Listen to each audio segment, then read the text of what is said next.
All right. Hello, everyone. Welcome. Today, we're going to be arguing about desert maps. How are you guys doing today? Hmm. Where's this mysterious source of audio coming from? Had the stream open in a different tab. Okay. There we go. There's a poll running about everyone's overall impression of desert maps. Give it a shot. How are you guys doing in the chat today? See a whole bunch of opinions from people mentioned a bit earlier. Very nice. As usual, I have a PowerPoint prepared, but just like last time, today I'm going to be mainly filling out the PowerPoint. So I just have the shell of a PowerPoint filled out. So in the same vein as the Armor Knight PowerPoint, I'm going to be adding in comments for a whole bunch of maps. So yeah, desert maps are I feel like overall we all have like a pretty negative impression of desert maps, but I think it's important that we go through what makes a desert map first, and then we can discuss a couple of matters of the each individual desert map, right? All right, let's get started then. Let me make sure I'm at the screen. All right. I went through the trouble of making a new avatar for the stream. Hopefully, one of the main reasons I decided to do desert maps was because I had a suitable, just to some degree, I think suitable costume for it. So yeah, let's argue about desert maps. Are they universally hated, and who actually likes these? So, first of all, by clicking on the stream, you have signed a blood pact. You have to like and subscribe, or your entire country will perish. You absolute fool! You buffoon! You Yeah, I think I'm just gonna open every stream up with this from now on. Make sure to leave a comment below if you're watching the VOD. That would be nice. All right. Damn, you keep falling for this? Yes, got you. All right. So I think also I've also updated a couple of other things. I'm probably going to be throughout this. I'm going to be creating a summary graphic.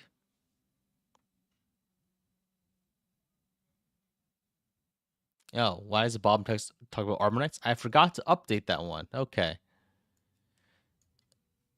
Desert maps.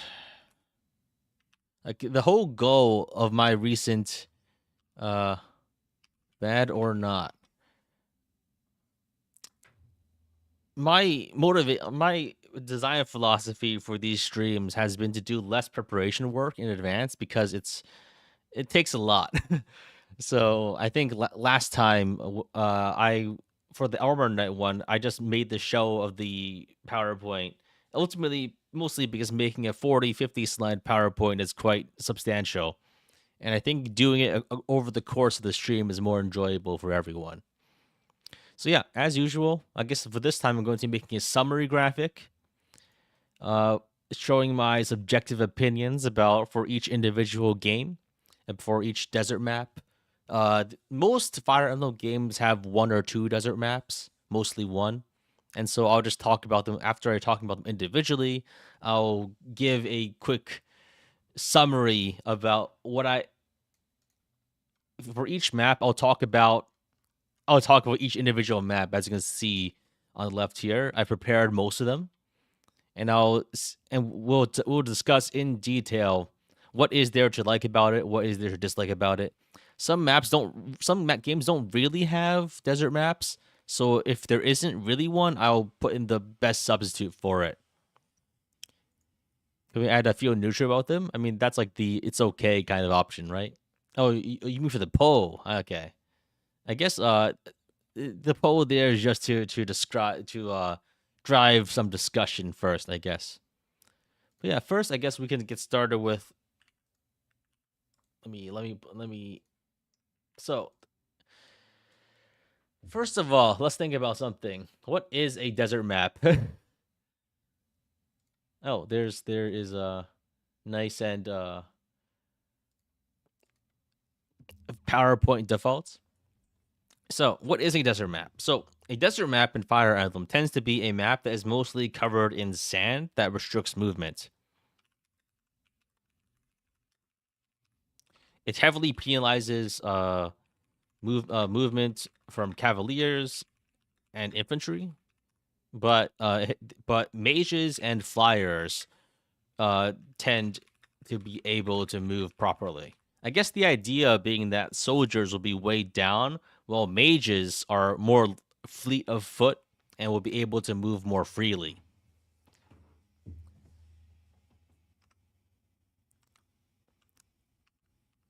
It tends to be desert maps tend to be one or two map affair for each game, right? Generally speaking, you briefly go into the desert and then leave. There are not many Fire Emblem games that have an extended stay in deserts. I think in pretty much every game, like starting like for like there's maybe only one or two desert maps. Are we going to count beaches too? Depending on the game. I think the what makes a desert map is the presence of sand that restricts movement. Sometimes there are beach maps that technically feature sand, but they don't really. Did you know what I mean? If they feature sand, but the sand doesn't restrict movement, it's kind of hard to call a desert map, right? How much of the map has to be sand? That's a good question, right? Like, but like, how much? I think that's really honestly a good question. How much of the map has to be sand? I think it's probably at least like 50%, but I think it's more important. I think it's just more important that it's the only map in the game that features. I think it's more like it's the map in the game that features the most sand. Do you know what I mean? I feel like the desert map in a Fire Emblem game is the sometimes Fire Emblem games have sand, right? But I think it's just that there tends to be one or two maps that is one literally in a desert, like actually in a desert, and there tends to be one that just has the most sand.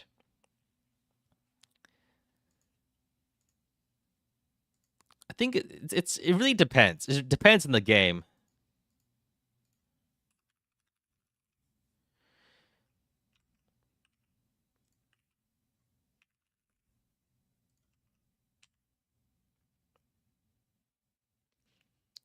25% is a good standard. I guess we have to talk about individual cases, right? Because there are some clear maps that have like the question is, do you by sand, do you mean like a yellow tile or do you mean specifically tiles that restrict movement?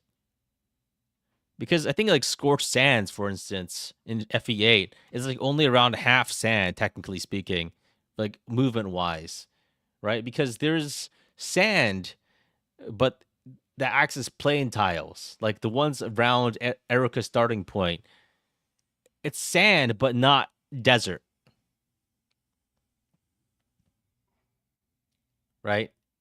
In this top area, you can move freely.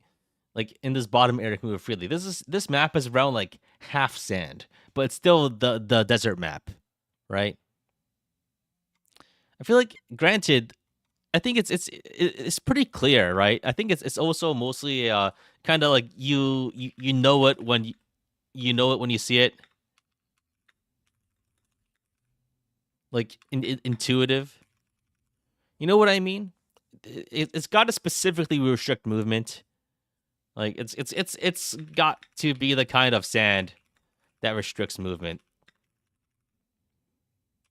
and not have other features that make it into other kinds of maps.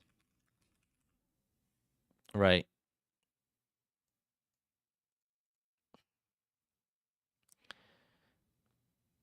All right, I think that's a pretty good classification for what a desert map is, right? I think it's when you think of a desert map, you're thinking of Scorched Sands, you're thinking of Living Legend, you're thinking of um that one in FE9, that one in FE10, that one in FE11, that one in FE12. Like there's a pretty it's pretty easy to tell, I think. The main thing is movement reduction. I think that's pretty much it. It has to be a lot of movement reduction that you cannot avoid. What about the FE6 map where you get Ray? It takes place in a desert but you're indoors. I think if you're in a desert but it's indoors and there's no movement reductions, that's not a desert map. All right. Common features of desert maps. Let me grab an image. I think it's let me think. Sand? Sand. Who would have thought? I think there's so it's just sand that restricts movements. Hidden items that require uh random standing on random tiles. And what else? Like I think it's I feel like the other thing is that most what else is there? Flying enemies? Oh yeah, flying enemies is pretty common. Flying enemies in the area that where you specifically need to fight in areas that where you can't where you're vulnerable to them, right? Fog of War Sandstorm? Mages. Yeah, I think it's a way to like advantage mages, right? I think the mage recruit. I'm thinking of Pent. I'm thinking of Saleh, like where you like you get a mage pretty close to it uh, that shines in a little bit close to it. So you have a unit that works well for that map before you get play the map. I think the counter example will be Cecilia from FC6, who is explicitly a mage who does not do well on the desert map because she is on a horse. Maybe.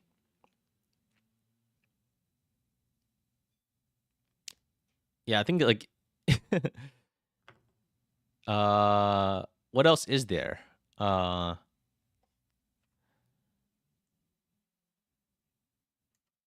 trying to think, right? Sophia? Sophia is not a good unit though. Darja is a major recruit on a desert map. Yeah, I mean, I think it's a pretty common pretty common theme, right? So yeah, movement tends to be restricted. Anti-horse measures. Uh, mage uh mages are like often like explicitly mentioned in the text to not be hindered.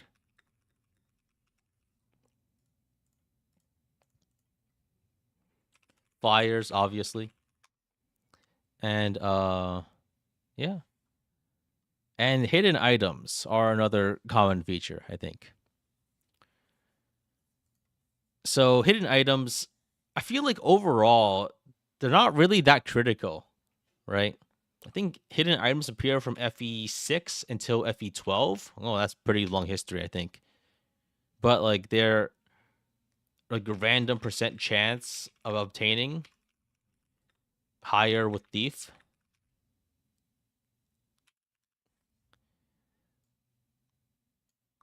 I feel like sometimes like you get interesting items, but rarely are they actually this is necessary or critically useful.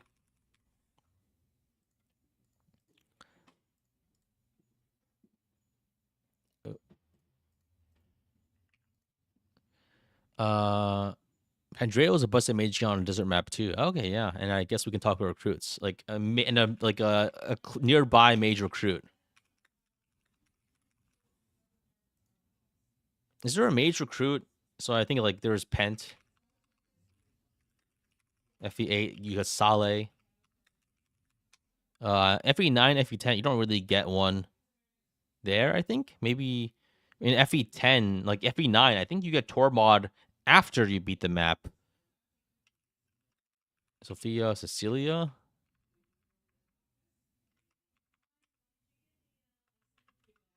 No, maybe. No, is not. He's not really a mage. You make him into a summoner immediately. Uh, technically, no on Erica route. That's true. Yeah, he go pen after. That's true. But he shows up on the map, right? Nine. Like, awakening. You get Tharja. FE12 is Etzel. Right. Yeah. In the desert. Right. But don't you get him? Yeah, I guess you get him a little bit earlier. Libra's an awakening. Laurent and his paralog. Oh yeah, also Libra, but Libra's not really a mage. Laurent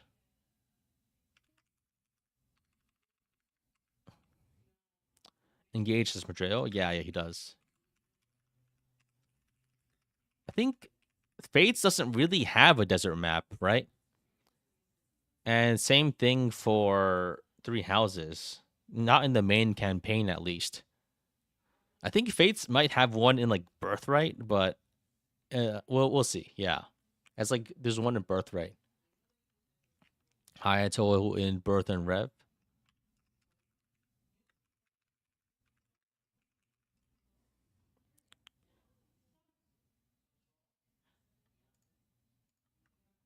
Let me grab a Maid Sprite just to add some color to the screen.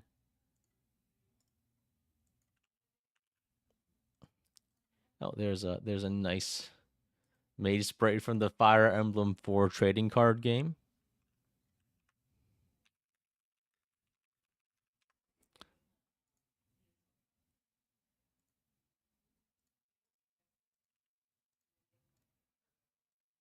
Hidden items.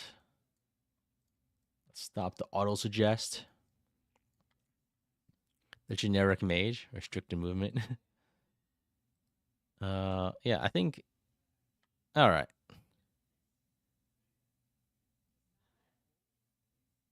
So yeah, what are your guys' general opinion of desert maps? I want to hear things so I can copy and paste them for content. Let me know your thoughts. Don't just say it's bad, it's good. Give me like a particular thing that annoys you. Good variety, just a slog. Hmm. Feels sluggish. Slog, slow movement, too slow. Slog, interesting visually, long but tolerable.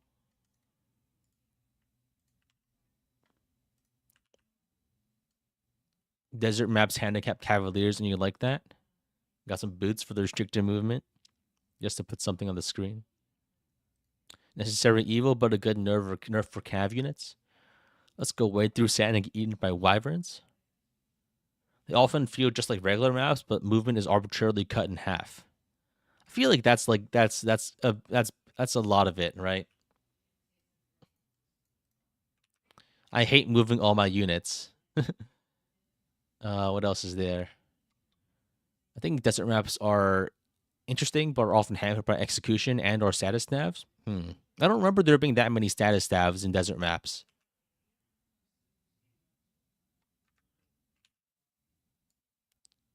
What else is there? The funniest thing about Cecilia's debut map is that it's a desert map. Ferrying around my thief is annoying. It can be interesting. And I'm just gonna keep copying and pasting things from chat as I read. I think it can be decent, but you just finish Arcadia for the first time and don't do what the map does. A lot of maps aren't bad because they're desert maps. They're just bad overall. The desert part is interesting. Yeah, I think having the desert is an interesting theme, right? Because I think it's pretty a lot of what Fire Emblem is it's about traveling across the world and the setting, right? And almost inevitably you're gonna bump into a desert, right? Because that's like you're traveling around the world. There should be a desert somewhere. just to have like a variety of settings. Otherwise, you're just like fighting in grasslands all day. That's just boring. I think especially earlier, like in the GBA era, where they couldn't find justification to make an Iceland or a Fireland as easily, right? It's good because it forces you to change your tactics in the way you play by making high mobility and stuff worse. Interesting. I don't really know about that because it doesn't. I don't really think desert maps change tactics that significantly because units that are still good at combat are still good at combat, right? And Cavaliers being momentarily bad doesn't really, right. It's I guess it makes things a bit more restrictive, but I don't think it really changes your tactics that much. Desert maps work well for story. Yeah, I think it's important like for the setting, right? It's good for word building. Yeah. I think yeah, I've got enough things. I think overall my opinions are I think it's interesting for the setting, right? It's interesting for the setting and world building, right? Like a lot of Fire Emblem is about visiting. Fire Emblem is about visiting different places in the world. Like in a desert, if there's a part to play for it, it's almost inevitable that there should be one, right? But like at the same time, like movement, like it's very sloggy a lot of the time. I think it's sloggy and partially because a lot of the objectives, right? The objectives tend to be slow ones, right? You don't have a desert map and have a quick objective. They tend to be route. They tend to be defeat boss. Well, they more often tend to be like seize throne, seize, right? It's mostly route and seize, I think. And then like it takes even longer to get all the loot, right? I guess like the first time around you don't get the loot, but like every subsequent playthrough, you'll probably find it in yourself to drag things out to grab all the stuff. Seize route defeat boss route seize.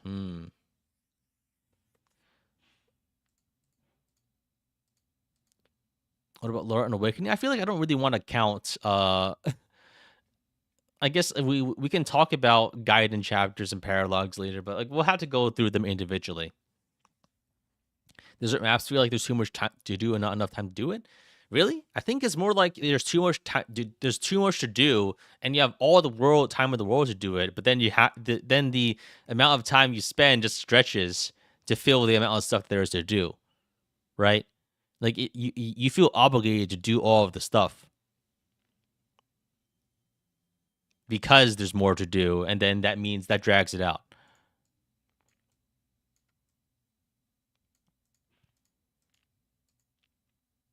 All right.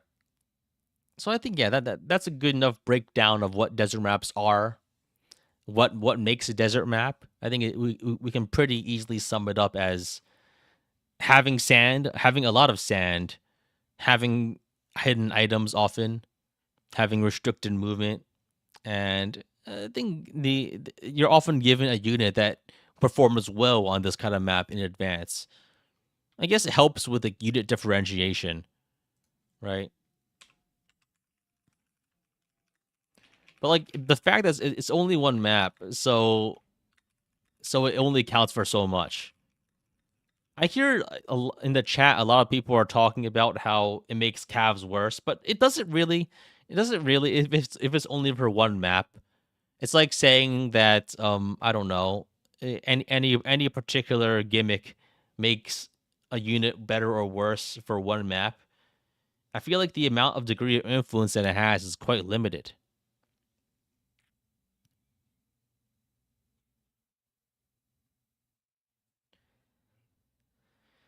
All right, you're forced to bench units that you want to use because of an arbitrary gimmick. Isn't that like every single gimmick or every single map theme, right? That some units are better suited than others.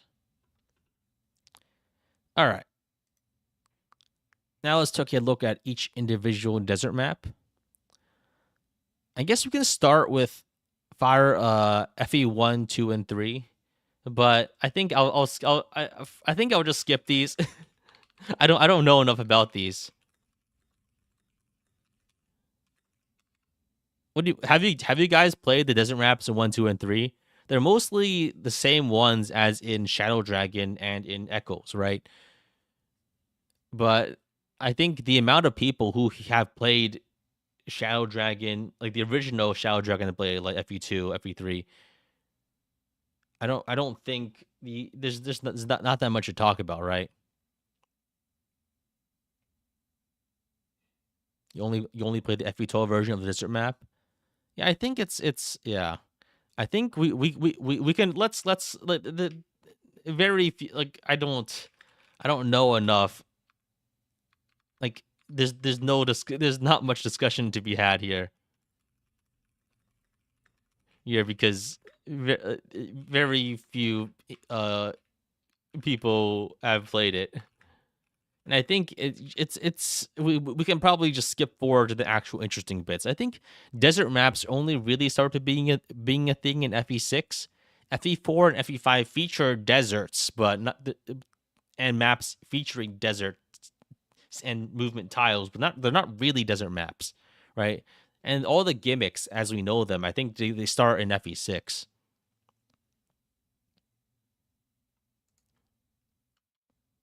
All right. So I think the first desert map, I guess not really the first desert map, but the first game that I think that most of us care about features a gigantic the desert, the Yi Desert in FE4, right?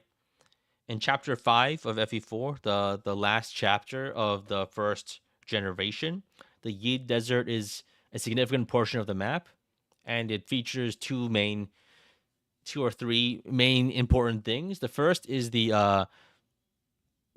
cutscene where Quan and Ethlin are massacred by the Thracian Draco Knights in this lower right area here,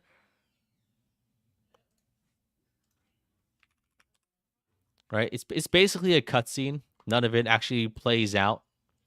I mean, strictly speaking, if you're very lucky, right? Then if you're very lucky, then Quan can defeat the enemy Draco Knights by sheer chance. But then and then he'll go and try to seize castles. But if he does that, you'll get a soft lock and the game will break.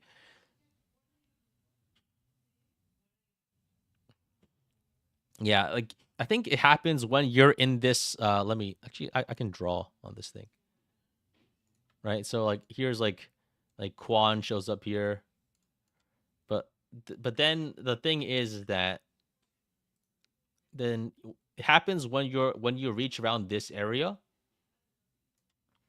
There's a cutscene where Quan and Ethelyn die, and I guess like it's kind of shown in story that the reason that they are killed is that because their horses are slowed down in the sand, leaving them easy pickings for the Draco Knights. But more realistically, the actual and again reason that they die is that all of the enemy Draco Knights have Rider's Banes, and so then they all just and they all fall mainly because of that. But yeah, most of the desert is actually quite unplayable. Yeah, yeah. I think the only the main things that happen, right? There's Quan and Ethlyn die in a cutscene in the lower right. But then like the gameplay is actually quite limited. There's like the main thing you do here is that you go through a whole bunch of siege tome users.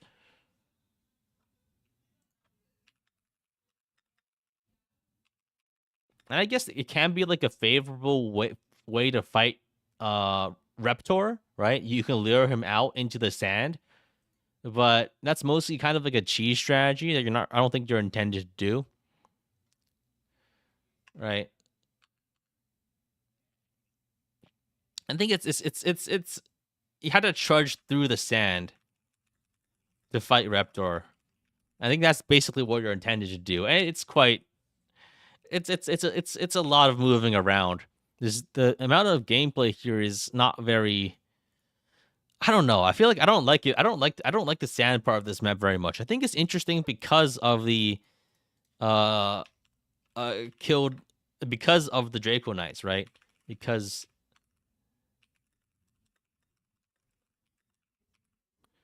I feel like it's interesting because there's a cutscene for it, but at the same time, I feel like I'm I'm a bit conflicted about Fire Emblem 4's gameplay oriented cutscenes because for one, I think it's really interesting, but on the other hand, I'm not that big of a fan of waiting for 3 minutes per enemy phase to watch a bunch of NPCs fight, right? I think one of the things I am least interested in Fire Emblem is watching NPCs fight, which is quite, which you get quite a lot of in FE4, right? Big NPC battles, yuck. I mean, I guess it's fun because you can see things happen, right? In like, and I guess this is a way of doing it without having a cutscene. But there's ups and downs, right? All right, I think, and you don't really see the Yi Desert again in the rest of FE4. Uh, the I think when you revisit Valhalla, you the map shifts over, and you you're you visit like this part of the map, right? You kind of bypass, you're past the desert already. Chapter 7 has it. Wait, FE4 Chapter 7. Let me look. Oh right, there's more desert in FE7. Right, I forgot about that. How could I have forgotten? There's still more desert there. Yeah. Then let's talk about it.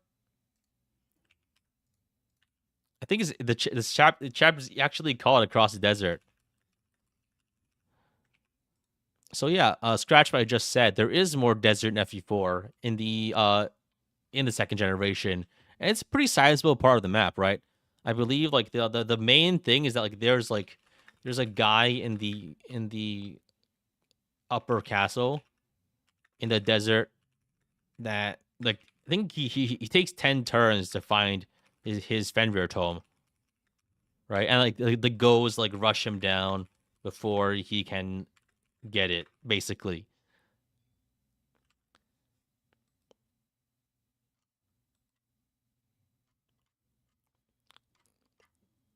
Am I confusing this with something else, or oh, he obtains the Fenrir on turn 12? Yeah, like the whole thing is like you have to try to go through the desert, and it's a really circuitous path, right? Like it's a very circuitous path, and it's honestly it kind of sucks, right? It does suck. I think also there's also the thing where Shannon and Daisy, Patty, right? Shannon and Patty in upper left, like nearby the castle. I almost forgot because like when I played, I got both of them got killed, right? So I think like the path is really circuitous. Like it had to go here, up here, through this path, and then all the way around, right? Because you have to seize, you have to go by foot, like by land, and so it's just a humongous pain in the ass, honestly, right? Like there's sand here, there's sand here. This is all proper sand that restricts cavalier movement, which is bad because you need to have Seliph move through it, right? Like it's Seliph has to move through a lot of sand to seize the castle and possibly take Fenrir hits. Yeah, like but like some of it like eventually like halfway through it does stop being sand. I think, and then the rest of the map doesn't really have sand. I think there's some sand when you go to when at after, so after you capture this castle, you go all the way down and then you go all the way back up when you have to fight Ares. And there's some sand here, but it doesn't really matter. Yeah, I think also once you seize this area, like this gate opens, right? Like like after you seize, like the cliff opens a little to make it easier to move around. Right? That's what happens, right? It's been a while since I've played. Yeah, the cliffs. Yeah, it becomes you don't have to go walk around the entire cliff to do it. Convenient cliff collapse. Yeah, I think it's overall like this section is just meant to be like slow, right? You fight a bunch of mages, right? I guess the thing is that you have to try to rush through it, but you're intentionally slowed down.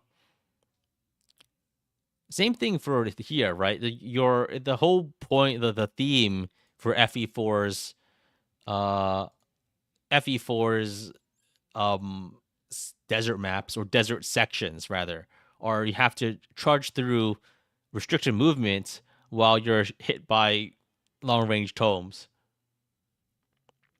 Granted, in FE4, I think this is partially what encourages a just like running in your strongest character through because one guy who can survive siege tome hits like a Sigurd or Selov is it's mostly annoying because like when there's siege tome hits, you have to really make sure everyone doesn't die in one hit, right? And so it just means that moving everyone through is not less reliable than just sending in one guy. I think that's the best way to put it. Shannon can pretty easily solo everyone up there. That's true. Yeah, I think Shannon can do pretty well as long as you don't get him killed. I think I don't know. I feel like FE4's desert maps are like a very prototypical, right? They're I guess it's highly emblematic of FE4's gameplay that the presence of desert maps just slows the game down even more. But because frankly, like I don't there's some unique challenges, but they aren't particularly special, right? Like there's mages scattered around, but it's not a particularly notable gameplay challenge. So I think that's yeah. FE4's desert maps are mostly just sections that are like a spatial distortion where they're larger than they look a little because your movement is halved. But mostly very little happens aside from I guess like in FE in Doorway to Destiny, you need to have ideally you would have your flyers attack and right you have your flyers fight the siege tome users, which is have your one flyer fight the siege tome users because otherwise most of units cannot reach. And for FE7, like for the FE4 chapter 7, you just have one guy walk through and hope they don't die to Fenrir. All right. I think we have a pretty good poll. The overall impression people have for desert maps is quite is it's around I think it's most people have a general distaste for them. All right. So that's FE4. For FE5, Thracia 776, I think the only map that can possibly count as a desert map is Chapter 2X, but not really because it's kind of like an island map and a Fog of War map, right? It's also a Fog of War, also an island, but it has a lot of sand tiles that restrict movement.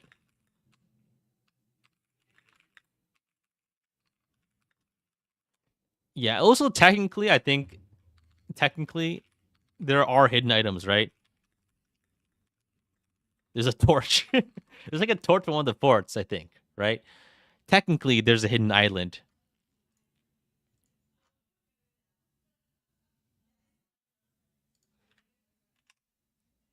There's technically an island, I think. Like there's technically a hidden item, right? There's a torch upper left floor on the southwestern. Yeah, I think there is a torch like right around here, right? So there's technically one hidden item. But it's very much not really a desert map, right? Because I think it's just they're just not really. It's just not. It's not in the desert. Like I feel like it doesn't really meet the other criteria that we think of for it to be a desert map.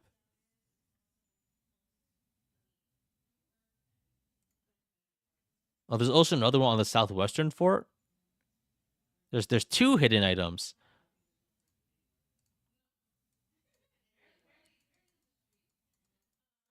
Another torch. All right. You never considered this a desert map? I think I try to have some representation for each game, but pretty clearly this is not really a desert map. I think that's pretty obvious. It's not. There's too much water, right? I guess granted, you move through a lot of sand, but it doesn't have the feel of a desert map. All right. Next, we can move on to Fire Emblem 6, The Binding Blade, and we have our first real desert map, the one that started the trend, I think. Right. Fire Emblem 6 is chapter 14, Arcadia. I think like this is the first real desert map, right? It's like 99% desert, hidden items, and it sucks. It really sucks. I think that's the best way to put it. I don't I don't really like this map, right? For instance, like you get Cecilia. I think that's Cecilia right over there, right? Who cannot do anything on this map because she has two move,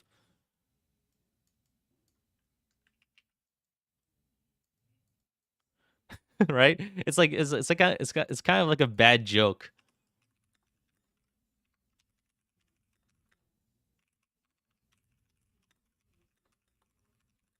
It's also Fog of War, right? Right. Yeah, I think it's pretty common for desert maps to be paired with Fog of War. You also get Sophia, who sucks, right?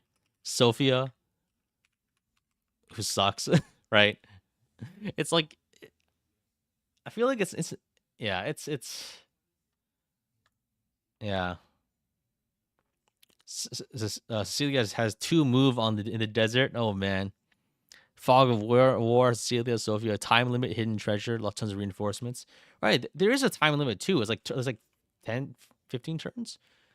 It's been a while since I've actually even just like interacted with this map. No, I don't. Time limit? What's the time limit for? Is it for the guidance chapter? Ah, right. 25. That's pretty important, right? Because especially there's a 25 turn limit for Gaiden chapter, which is needed for the true ending. So you gotta do it, right? Yeah, it's also a seas map. You had to walk through a lot of the area. Also, I think it's yeah. About the treasure though. So I think that here's a list of the treasure. We can skip the details on the locations because you're gonna grab all of them anyway. I mean, the silver card's nice. But aside from that, like boots are nice. Warp is nice. I guess there's a lot of good stuff, right? There's a lot of good stuff, and I guess actually searching for it is a huge pain, right? First time you fight generic Manicheets. Second guy airing after chapter 8. Yeah, I guess there's a lot of critical items. A lot of critical items. Isn't the water temple guided after this too? Right. That's the one with like the moving platforms, right? Oh yeah, that one is really stupid. I think it's overall. I think this that's the trend both for these kinds of maps existing and also for these maps kind of being having a bad reputation, right? It's like a huge it's a huge pile on effect for a lot of frustrating mechanics, right? Time limit, fog of war, bad movement, lots of hidden shit, bad units that are force deployed, and one they have to keep alive. I think it's also just yeah, I guess fog of war plus wyverns is also quite a nasty thing, right? Like plus high move enemies. It's all quite frustrating, I think.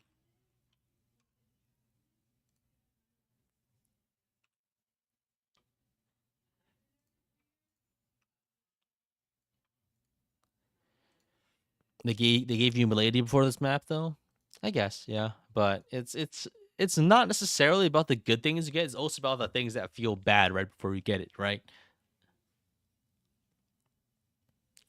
All right. I think it's I don't know. I feel like it's over I think overwhelmingly, I think the first desert map in the series, the first proper desert map kind of is a very bad feel to it. You know what I mean? There's a lot of stuff to do, but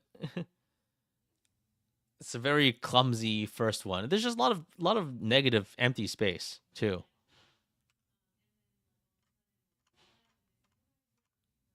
There's a whole bunch of reinforcements, right?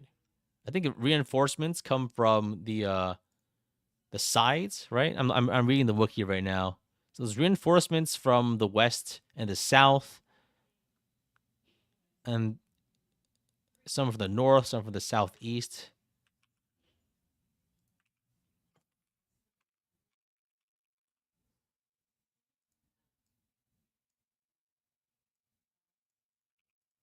Yeah, I think it all just adds up to being not necessarily the best kind of experience to have.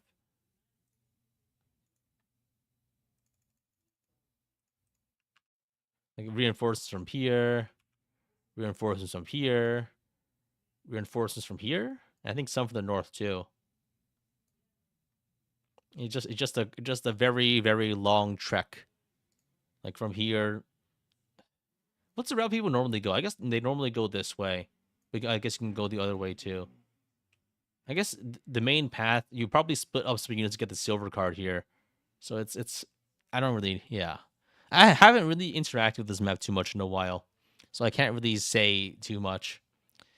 Desert tiles grant +10 avoid in this game, so enemies are dodgier than usual. Yeah, I guess FE6 is definitely the game where hit rates are definitely the shakiest. A lot of these don't have very good hit rate.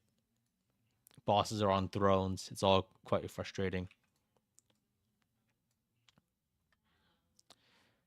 You go over the north usually, away from the wyverns. I guess you can kind of dodge their range, right? If you go around this way. There's wyverns here too, but yeah, I think that might work. Yeah, if you're going north, I see.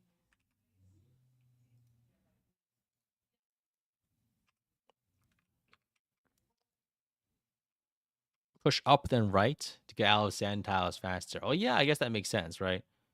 Common path is up and then right.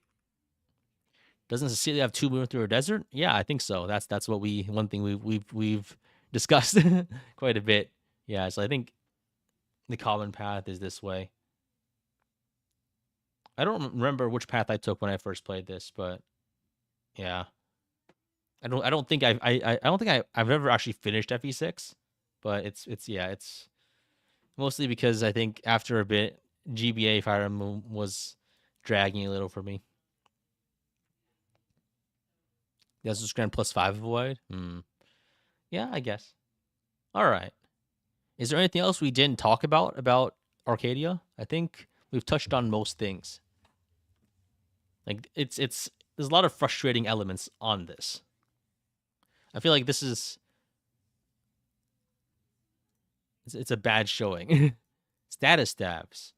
All right, they do have those, huh? Because I was people mentioned status stabs earlier, but that's not really a thing in the other games, right? There's one guy with silence. I know that's in normal mode. So one guy with silence. Well, oh, okay. There's silence in normal mode, but in hard mode, there's a guy with a sleep staff. No, that's also normal.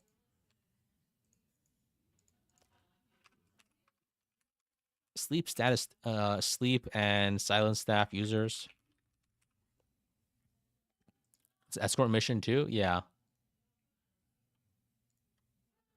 escort mission for a level 1 Sophia. She does level 1, right? Celia with Restorer then? Yeah, your 2-move Restorer. I mean, okay. I think it's yeah, all of it just means like yeah, you have tools, but I mean, come on, right? It's it's all quite a lot, I think, to deal with. Especially since I think having Fog of War and high move enemies is just I mean, come on, right? If you move Roy a little bit wrong, you're getting one shot. Well, not. I guess at that point you could probably train Roy to not being one shot, but anyone who's remotely squishy can have trouble. You actually need to get Sophia to the end to get the guiding ring.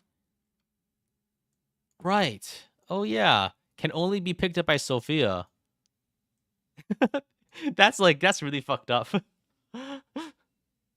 That's really fucked up, huh? Like Sophia has to move through the map for loot. Wow. Killer weapons? Yeah, like killer weapons in a desert are like surprisingly common, or I guess dangerous weapons in the desert. I think in FE that happens in FE7 too. The boss has a killer axe. In FE8, there's like a dragon axe and some other dangerous enemy weapons like a devil axe guy. You think enemy wyvern AI only moves if you're in 2 turns movement range? Yeah, I get. It's. I guess you have torches and stuff to view things in advance, but it's all yeah. Fast boss in the gate on a gate. I guess yeah. I guess a tough boss to kill with a time limit with bad hit rates is yeah. It's. I think yeah. It's. There's a lot. The bosses that spawn behind you are berserkers. Oh right, yeah. The Rose and Maggie. Those are like the bandit duel, right? One spawns with a devil axe and one spawns with a pole axe. Okay. I think it's I think yeah, there's the dangerous axe enemies. I think that's like another thing, right? Devil axe and pole axe berserkers, killer axes. I think that's also another common theme because that happens in the other GBA games too. Dangerous. I guess it's more like quotation marks actually is a good thing because it's not necessarily that they'll kill you. It's just that they can randomly one shot you, right? And killer axe enemies are always dangerous by default, right? It's not necessarily that you'll actually lose to anything to them. It's just that there's the possibility that they will make you reset.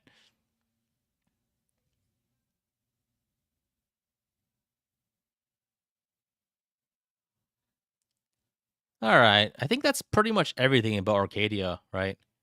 I'm mostly parroting a lot of stuff I'm hearing from chat here because I personally don't have that much experience with this map. Like I've played it, but like that's it. And it's been a long time. But yeah, I think it's just like there's just like a lot of shit going on here, and you don't have that much time to do it. And there's yeah the sand, the status stabs, fog of war, killer axe reinforcements. Yeah. All right, I think that about sums it up. The next desert map we have, I think, is the appearances in FE7. We have Living Legend, which is an Elliewood mode and Hector mode. I think like Elliewood mode is like the safer one, right? Like there, you start in the area in the upper right area. Like there's a safer start area, but this is also a fog of war, like fog of war map. Neutral unit pent slaughters everyone, but at the same time, there's like the funny guidance chapter objective. You have to gain 700 XP, right? To actually yeah, how to gain XP to access your guidance chapter.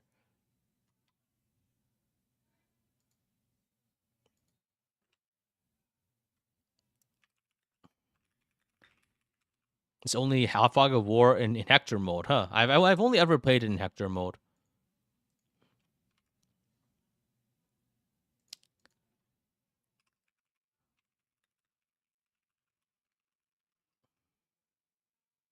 So yeah, there's like the funny thing where you have to like you have to like rescue Pen just to stop his rampage. I think that's typically what people do, right? And there's the funny instances of bosses. The bosses are berserkers with killer axes, I believe. One has a killer axe, one has a hand axe and steel axe. Okay. Killer axe boss. I think they're warriors in this game.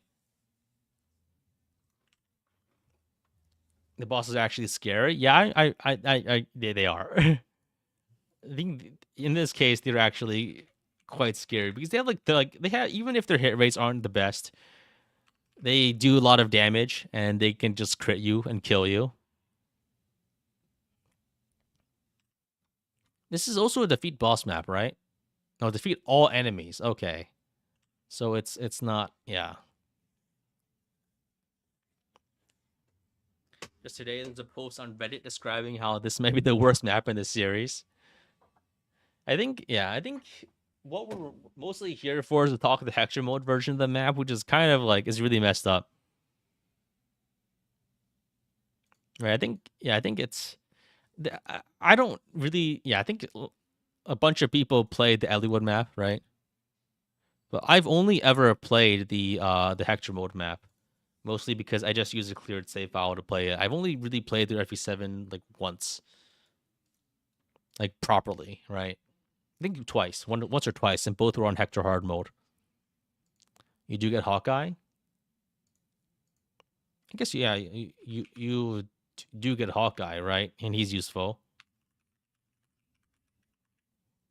But I think the it's the Hector hard mode version is overall like a more messed up version of the map. It's like you have Fog of War.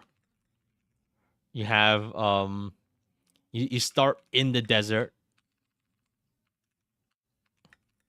Moving anyone around at the start is like a huge it's really fucked up. And like Pent is halfway is across is much farther away, right? And I guess this is mainly a problem if you want to try to rescue him before he takes too much XP.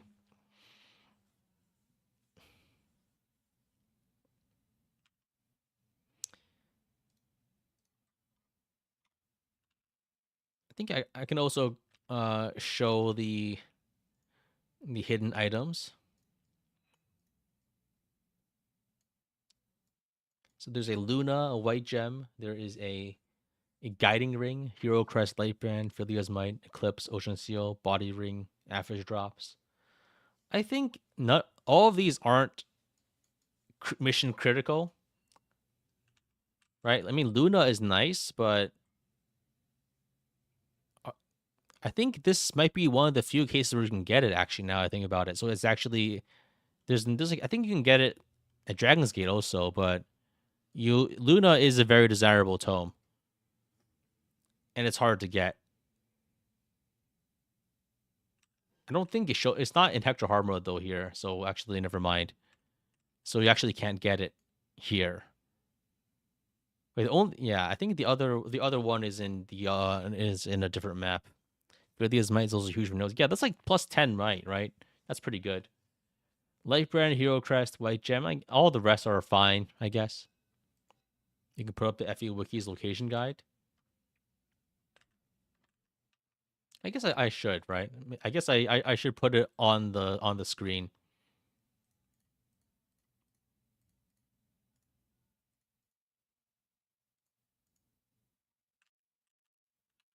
I'll just put it in the lower right for reference.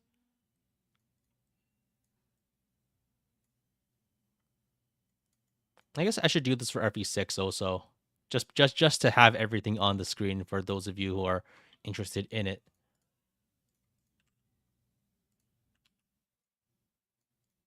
It might be a bit hard to see, so be it. Yeah, so most of the stuff is quite out of the way. I guess for the Hector hard mode, at least you get the ocean seal pretty early, but you have to really crawl over to the side to actually get any of the stuff. And I honestly like it's the treasure is getting treasure is always a pain in the ass. It's like I've only every time I've never actually some sure I've gotten stuff randomly without looking at the wiki, but if I'm actually hunting for the stuff, I even now I still have the wiki open if I want to look for anything. I think most people have played FE7. I think this is overall another highly negative experience. Granted, I think most people played FE7 played Hollywood mode. I think it's just a very oppressive experience because of the uh the the crit axe bosses, right? From the Fog of War. And they start much closer in this one too, right?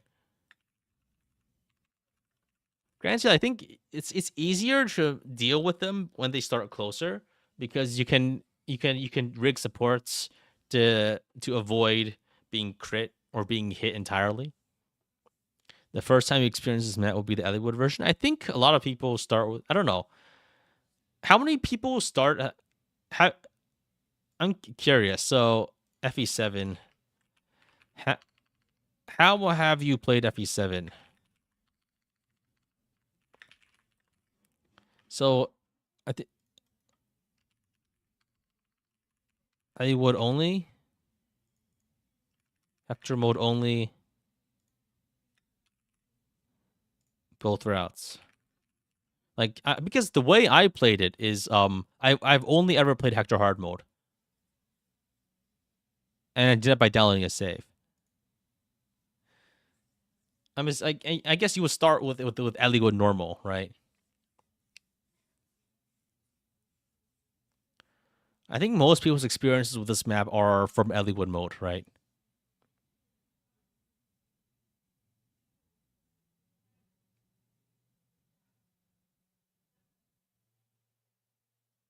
I forgot to put a poll option for people who haven't played FE7. Yeah, but like I don't care about their opinions for this particular thing, right? I guess I could put another option, but I'm just trying to generally gauge how people have experienced it. So okay, so the way I played it is a complete minority then, because I only played Hector hard mode. I've only played through the game like twice, both in Hector hard mode. It'd be nice to see how much of my chat hasn't played FE7 at all. I think we have a pretty good idea. Like 88%, 90% of the chat generally has played FE7. I got that from the last stream. I see. Okay. Interesting. Interesting. I think yeah, it's overall. I think the Hector version is definitely a lot more miserable than the Ellwood version, but it is still slow, right? It's still slow, especially I guess because Hector is an armor knight and Ellwood, I guess Ellwood's not promoted yet.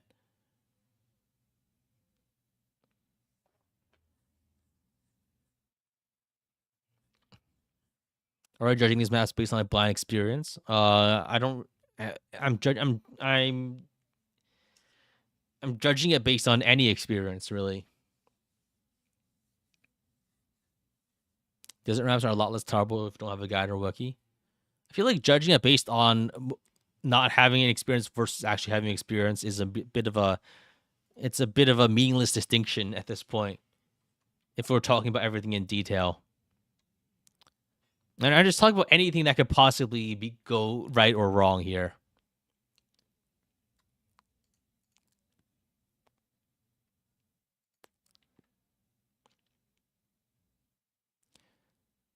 All right. Anything else about FE7? Or is that about it?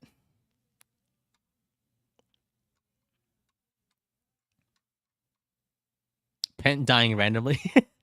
Yeah, I guess like that's pretty bad, huh? Pent deciding not to use his elixir and Hector Harmor and dying has happened before. And you get like 5,000 XP for Guidant. You need 700, I think. But it's a lot.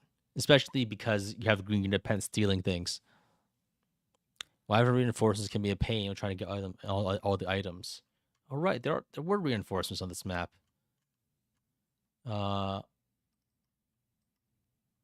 Living Legend has, yeah, lots of Wyvern mage reinforcements. There's 4 of them, I believe. I'm looking at the wiki right now. Spam heal stabs. I guess you could do that, right? But yeah. Oh, there's also the Hannah's Augury, which tells you use mages for 60 gold. Sand, sand, and more sand as far as the eye can see. Those the horseback will be slowed. You should take flyers, especially Pegasus Knights. Magic will tip the scales in your favor. Mages, monks, shamans, boost your strength with these. I can see nothing else. Okay.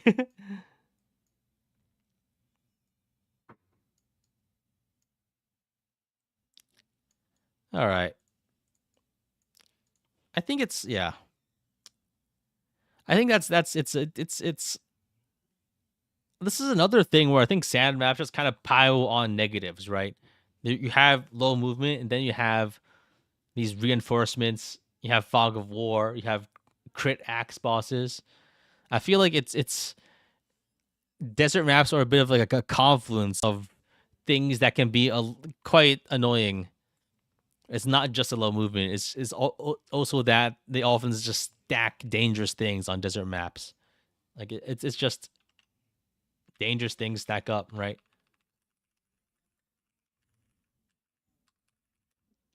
Is weather going to be a discussion later? Weather is only basically only FE7, right? So I'm not really sure what. I guess there's some in FE6. I guess I don't know. Was there? I don't remember. What like weather doesn't appear often enough to really talk about it in detail. I think. All right, I think that's Living Legend. The next map I guess we can talk about is Sacred Stones, and we can talk about the Erica and Ephraim versions. So yeah, first we have the Erica route version of Scorched Sand. So Scorched Sand is like I think this map is a lot more forgiving for the sand because I guess we can also do like a measurement of like sand percentage, right? Like for an FE5 and FE7, when you deal with sand, it's like maybe like a fourth of the map. For Thracia, I guess this is not really a sand map. Like this is like sand for nearly like 75% of the map. This sand is for like basically 100% of the map that matters.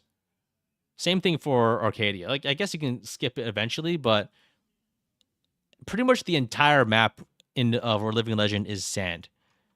But FE8 has like a relatively low sand percentage, especially for the areas that you have to like walk around. Like it's like really like it's like more like 1/3 sand, like compare versus maybe like 95% sand, right? I feel like that's I feel like there's a lot more to it, right? It's How can you play Hector route without playing Eliwood route? Yeah, you just have to use a save. Like most, like I guess I'm I definitely have a lot more experience with this man. Like you tend to like. There's a couple of things you can just send Sale to the fort here, right? You can send Sale to the fort here. You have some guys fight this devil, like the Dragon Axe Berserker. You have Duso and Ephraim, and all of them make a stand over here. You promote Null into a summoner as soon as possible, or maybe you set like a strong guy this way to fight all the onslaught from over here. I think that there's a lot of things you can do, but like most of the fighting, like much of the fighting, is out of the sand, right? I think this is like a desert map where it's a desert map where you tend to actually avoid the sand as much as possible. I think tactics wise, like right, like generally, I think most of the time, like if you send someone to the sand, like maybe you just send like Saleh down onto the fort, right, in the desert. You barely play on the sand. Yeah, I think it's especially on the in the Erica version, you're not really on the sand, right? Like reaching either of the bosses is not difficult. Like I think the general route, like the general gameplay is to have most of your guys go to the left, then have Ephraim and Co go up to like save them, right? You generally have Ephraim go up this way through the small desert corridor, and you have Duso fight these guys, and while Erica and everyone goes this way, and you reunite everyone here, and you fight reinforcing that cover from this direction. While maybe like if you're feeling adventurous, you would I think you would make a stand here, but I think fighting in this area is more of an Ephraim route choice.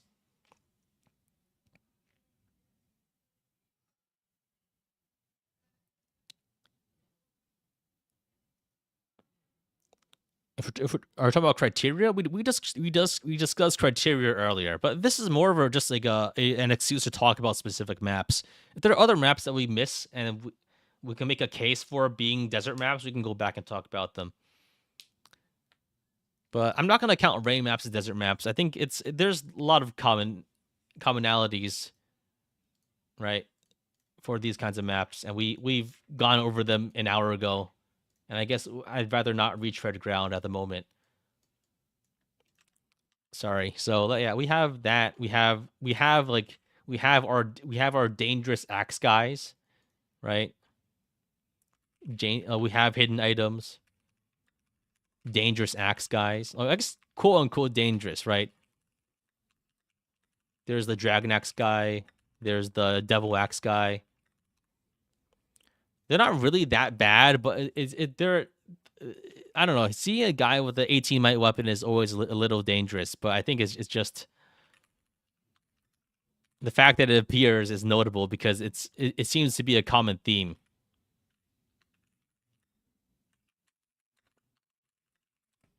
It'd be worth having honorable mentions. We're going through a lot of maps today, so we'll see. I guess we can.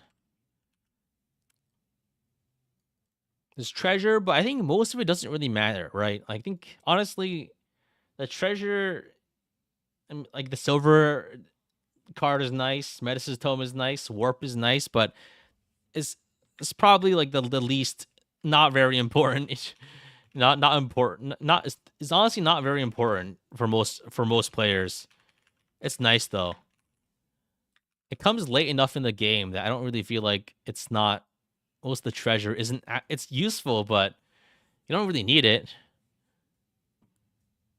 It's nice, but it's nice, but I feel like in FE silver car hello? Yeah, but like do you actually need that silver car for anything? It's like a nice psychological benefit, but what are you gonna do? Like buy twice as many silver lances? Delphi shield? Yeah, but the Delphi shield you just automatically get, right? That's not a hidden item. Post game, I guess.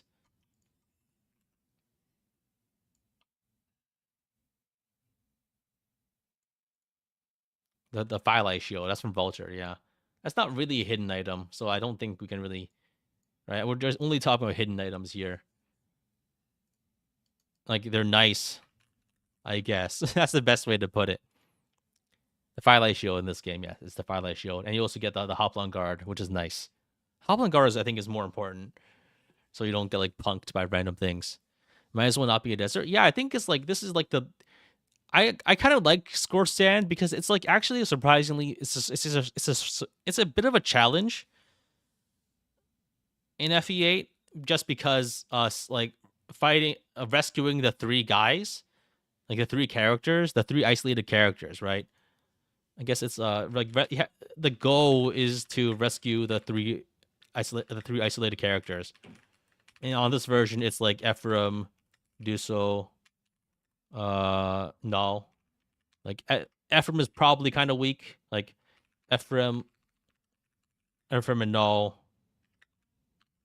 are squishy, but Duso is still quite solid. But at the same time, like I think it's much less deserty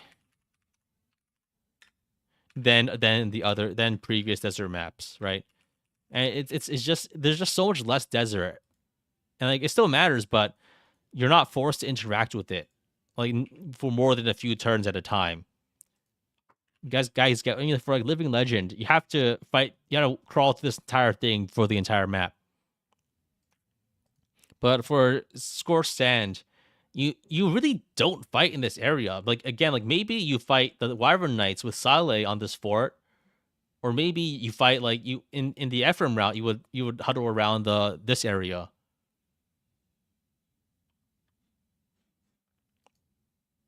I think it's I don't know. I like Scorched Sands a lot. But that's mostly because I actually like FE8 a lot more than the other GBA games. And frankly, I feel like for FE6 and FE7, I've been relying a lot on chat's opinions because it's been a long time. I haven't played FE6 or FE7 nearly as much as I've played FE8. All right, I think we've talked enough about Erica route. So I guess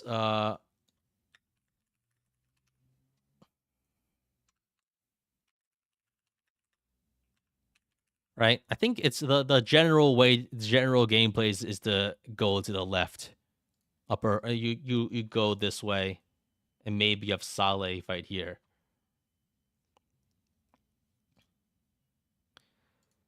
But like it's kind of funny so far that the most interesting desert map is the one where you aren't in the desert. Interestingly enough, I guess you kind of have to interact eventually. This is a route map. It is quite slow, but like I guess like it is kind of slow, relatively speaking, because it's like a route map. Because it's a route map with reinforcements. But just like I think the two bosses kind of make like breaks up the pacing quite well. You know what I mean? I feel like having like, and it's also a place where you fight more memorable villains. Like the FE7 bandit bosses, they're nobodies. FE6 boss, I don't remember him. Like Vulture is like an iconic FE8 villain. Kellic, the guy in the upper left, he's not. I guess he's also more memorable. These guys have a role in the story. They do stuff, and it's more satisfying to take them down. I think, right? Like Vulture and Kellic are like interesting and rewarding bosses.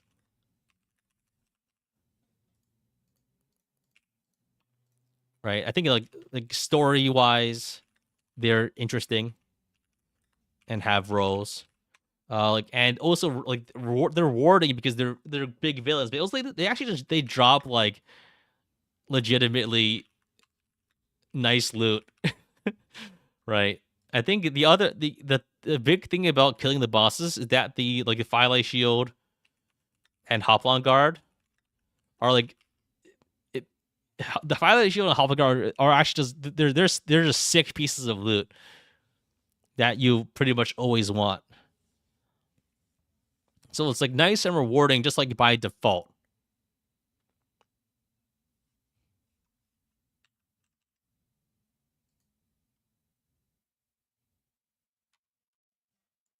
You don't drop the items; you have to steal them. What are you talking about? No, they drop them. I remember them being green.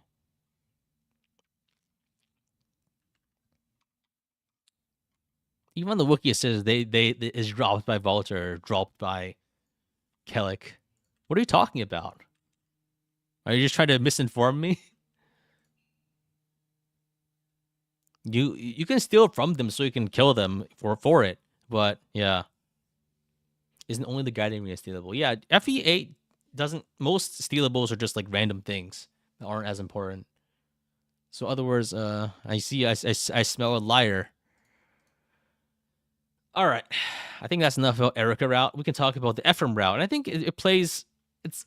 I feel like the Ephraim route is a bit more dangerous. It's riskier, right? It's slightly harder. It's moderately harder. It's harder than the Erica route version, mostly because like Erica and it is like the Erica in his Sale are harder to protect. I think, and they're also like because previously all you had to do is have Duso and Ephraim fight through like a handful of guys here and push up while your entire army can move freely. But here you're much more bottlenecked. You're much more bottlenecked on this version of the map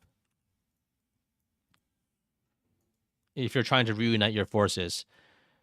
Yeah, like Erica is Erica is very squishy and is can't fight from one range. Sale is good though. So I think the most I think a common method is to have like Inez Erica on the gate while Sale blocks in front. Right? I think that's the most common strategy where you just have your guys hide on the gate while you try to rescue with your main forces. Or you have like Solid go down or uh Ephraim's forces go up to save Erica's. That's what and maybe Saleh goes into the desert fort over here, right? And at the same time, like you're also in a much more vulnerable position because you also have to fight the army at the bottom of the map. Like it's common to put like Seth on the fort or something, right? Because previously, like the only forces you have to fight are these guys and some token reinforcement that you can kind of camp. But here, these guys they kind of do push at you, or at least they'll be a threat this way. So I feel like most of the time I've always just like put Seth here or someone. But yeah, I guess once again, like you're like reuniting your forces is harder because you have to get everyone through a desert bottleneck, right? Yeah, like yeah, if you want to reunite your forces, the best route is still going past this area, which is just a huge pain in the ass. I like to have Ephraim's army engage Vulture's forces immediately, though it requires Erica to be a decent level. Yeah, it's if you haven't trained Erica, because like Inez and Saleh just join at their base level. I guess plus some extra levels. So it's common to just have them. It's common to have Erica be quite weak, right? But like it still plays mostly this like it's. I feel like on the Ephraim route you have to engage with the desert more. Decent level, you mean level capping Erica before the split? I guess yeah. I mean, an untrained Erica is a problem. But like a trained Erica is probably fine now that I think about it. But I guess, yeah, it's mostly a problem. Like it's mostly a problem if Erica isn't trained.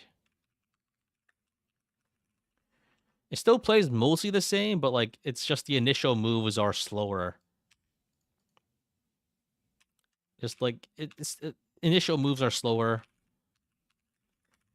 It's trickier because I guess just frank like this group is less survivable than Ephraim's group in the lower right here, in the lower left here. But it's mostly the same. I think it still has the same themes. Erica does get auto level, not by very much though, and she's even then she's still not great at surviving. Even like no matter how many auto levels you give Erica, she's still a one range sword unit with low HP and low defense. All right, I think I need to. I'll put the poll here.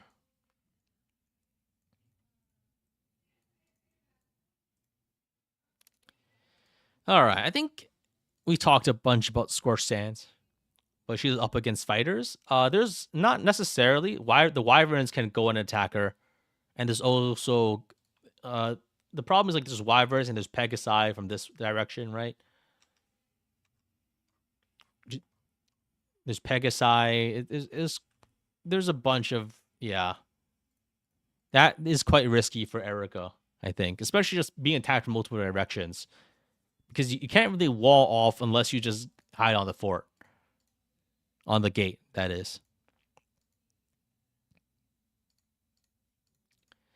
Yeah, it's Wyverns, Pegasus reinforcements. It feels a lot. It's you have to kind of camp around here to feel safe.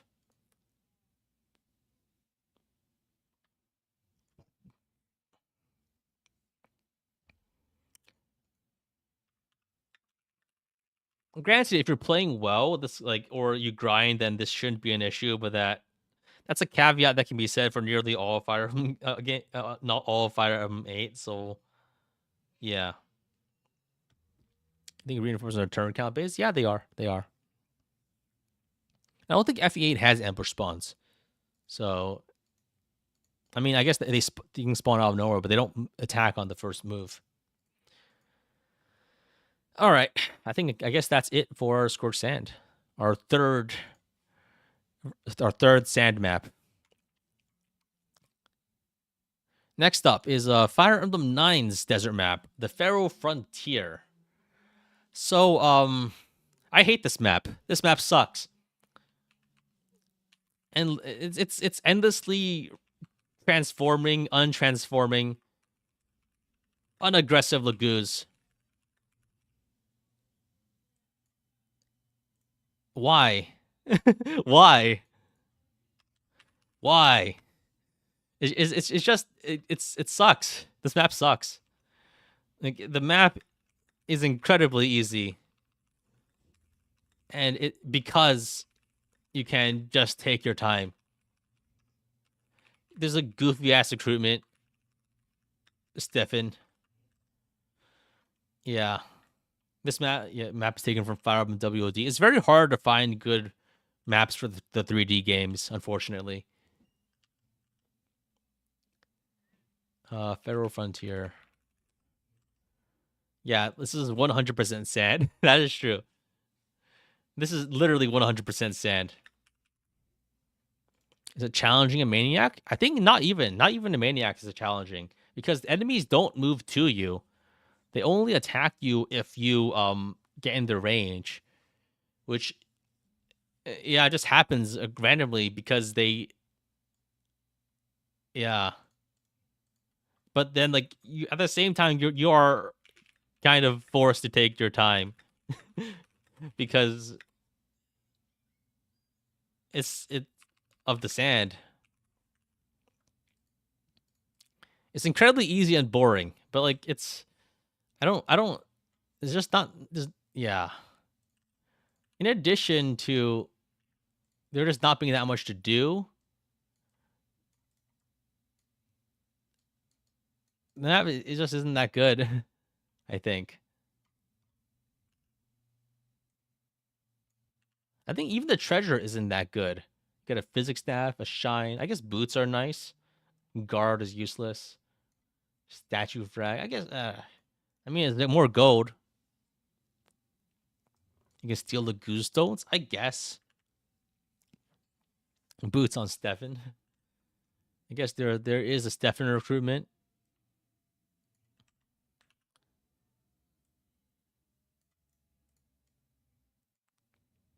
Stefan, who has notoriously low luck and who can get crit by a mage in the upcoming chapter.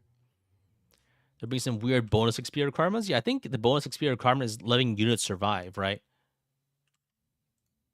Bonus X, yeah. I feel like it just this is definitely just like one of the most desert of the desert maps because it's all desert, but the enemy it's not even. I guess the problem with this one is it's not even dangerous. Because at least like FE6, FE7, there's like some sort of tension. FE8, there's some kind of tension, right? This is like the first like desert map with like no real danger. You know what I mean? Yeah, it's. I hate it. I hate it. I hate it. There's not even that much to say. That's the problem. Like it's just sand. There's no terrain, and the enemies aren't interesting because I think the main thing I really dislike is just that the enemies just keep spending. They waste your time just transforming and untransforming because their gauge mechanics force them to do that. This is a puzzle map of trying to get the treasure while not killing the enemies. I guess, but I don't feel like the bonus XP reward you get is very significant. In Maniac mode is 20 per unit, and it gets an easy 60 per unit. But I mean, come on, right?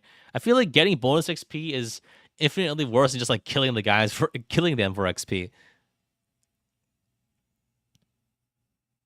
Yeah, I think this is probably the worst desert map so far. The others were bad, or rather, they were frustrating because of they were high pressure maps, right? Like Arcadia is kind of like a high pressure map. FE7, like Living Legend, is a high pressure map. Sacred Stones is better, even though it's a kind of a higher pressure map.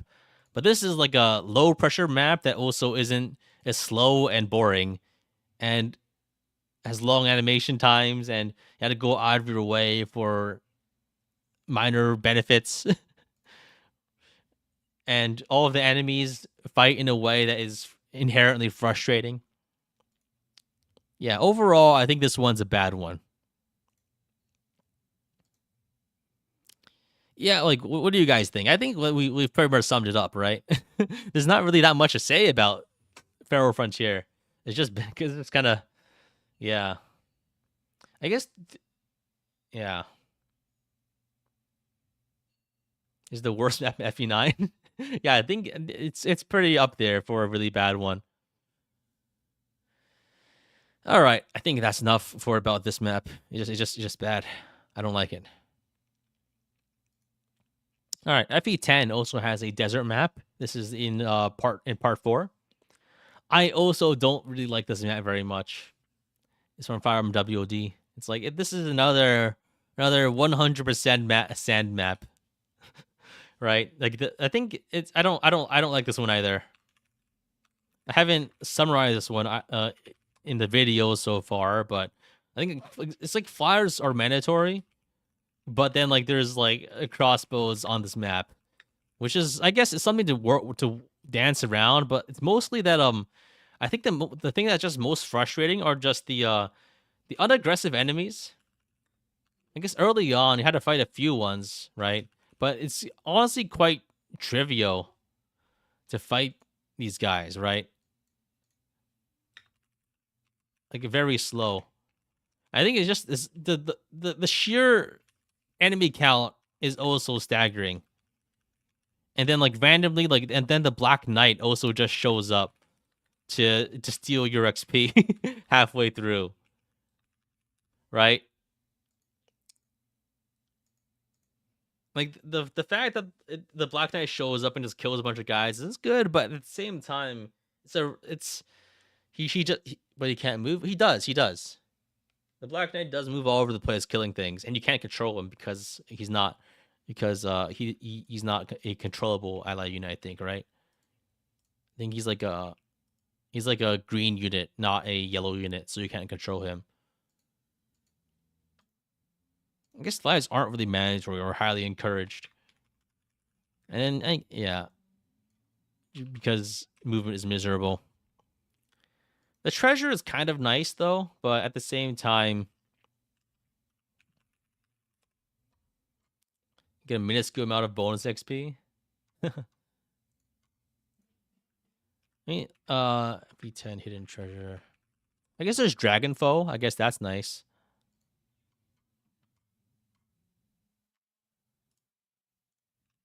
I'm gonna copy and paste this thing from Serenus Forest. Yeah, there's like some treasure here. There's once again the Stefan recruitment, which is nice, I guess, if you want him, but as like a emergency backup unit, I wouldn't really go for it. Dragonfall for one map doesn't really matter. Yeah, Dragonfall is kind of useless. The only real purpose for it is to cheese a map that can be cheesed like in 30 different ways. The Dginsi map can be like trivially beaten by having Kurthnaga exist, for instance. Right? The real difficulty for Dginsi's map is actually just killing the boss. It's just like I guess just fighting all the enemies is such a pain. It's really there's just so many enemies that is ridiculous. So the treasure is nice, I guess, but it's not really. I guess the Laguz gem is probably the best item, right? Blessing the bolting. Yeah, you could do that. You could also have Micaiah just use Purge, leveling her up. There's so many options. Was under the boss. Yeah, but like you don't. Yeah, it is under the boss. But even then, like you don't really need the Laguz gem, right? You can just use the ones that you get naturally and pass them around. That also works. You think you rewarps away if you make it to him? You mean Lacane? You actually can't. You can defeat Lacane. He just leaves anyway. Lacane like leaves on like turn 6, and you can kill him for the extra XP, but he will leave anyway. So you can't kill him before his time. Bad map. I hate it. I think this is also just it's then again, it's also just part 4 Radiant map design in general, which is just Radiant Dawn Part 4 is just throwing 110 enemies at you and calling it a day, really. That's all. That's basically all. That's just Part 4 map design. You just fight 110 guys. There's not really that much interesting to it.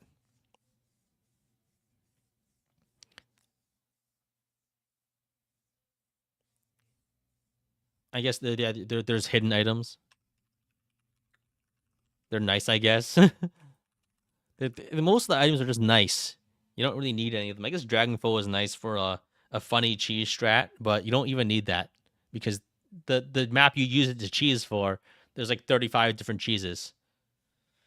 Yeah, I really don't like Radiant Dawn's desert map. I think there's some other maps that feature sand. Like I think one of the Dawn Brigade maps has it. I think chapter 6, chapter 5. There's some sand on there, but it's not really a desert map. You know what I mean? We can probably talk about that as like an honorable mention later.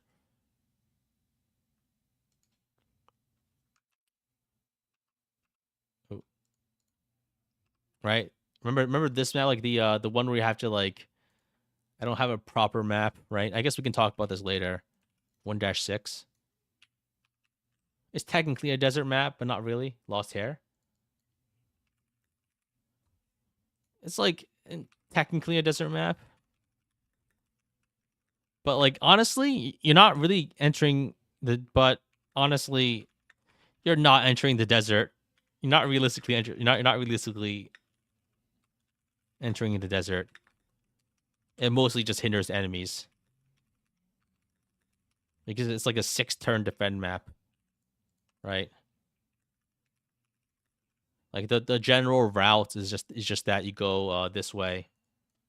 and maybe you throw some guys over here, but like you don't actually enter the sand. So like it's kind of, I feel like it's for it to be a desert map, but you have to actually struggle with the sand a little, right? It's just the map is just so short that nothing happens really. The only real goals are to make sure that Joe and Zaharak and Torno don't get mauled by all of these guys, right? That's pretty much all. Like that's the goal of this map, to make sure that these guys don't mob these guys, because Joe, they can easily survive the enemies coming from here.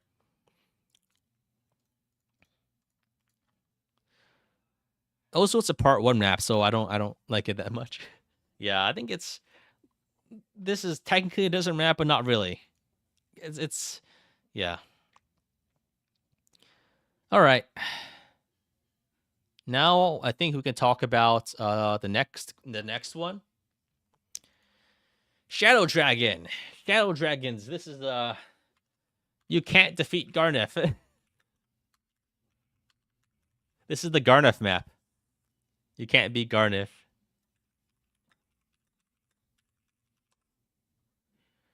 So yeah, this is here. Garneth will approach from this direction and attack a bunch of people for a few turns while you try to block him. And you so I think it's like it's interesting. Like there's like Garneth attacks for like a couple of turns, and you just have to endure.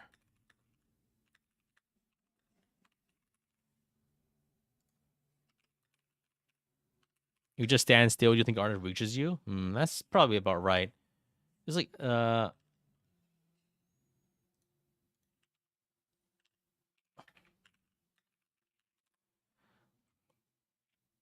think I remember there being the reinforcements from the bottom, right? So not that's FE12. So reinforcements mainly come from the top.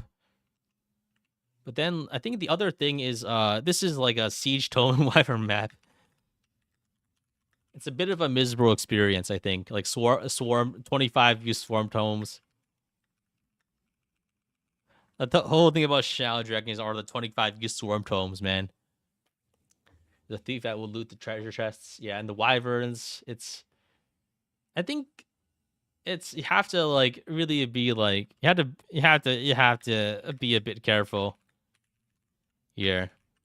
I think this map is quite kind of interesting. Like there's like I think I always like it. I kind of like it when there's like in-game cutscenes, and this is one of the instances of that in Shadow Dragon. I like it when there's in-game cutscenes in engine, like in F like, but especially when they don't take 30 minutes to resolve, right? I think this is a pretty interesting map. Like there's some unique challenges. You got to lead out with the mages. You got to deal with the swarm tome guys. You got to make sure you're out of range of the wyverns. There's stuff to do, right? Like it's this is like a 75%, like it's 75% desert map, right? Like and like there's no hidden, I guess there's not really hidden treasure, right? Is there? I don't think there's, not really. No. It's more like 50. It's more like 50%. Like no like hidden treasure, but like you don't interact with the treasure, like with the desert, until you go for the objective mainly, right? I think the general route is like after you don't defeat Garnet, you go and grab the treasure. You kind of crawl up here, picking off enemies as they come, right? And then you have some guys over here receiving fighting reinforcements as they arrive. Yeah, I think hidden treasure stops with FE10. Yeah, I think mage wise, you don't really get like an interesting recruit here, right? Most just go on the roads. Yeah, I think that's, I don't know. I feel like whenever I've done it, I don't really go this way, right? I tend to, my route tends to be more along the lines of, like, my route tends to be going here, fighting Garneth. Oh, I tend to fight Garneth, and then I tend to go along the desert this way, picking off enemies as I go. Because like the wyverns come from the top, so yeah. Because the mages are quite dangerous. Granted, like they're more dangerous if you're like using generics and like a generic armor knight that has a realistic chance of dying to a random mage.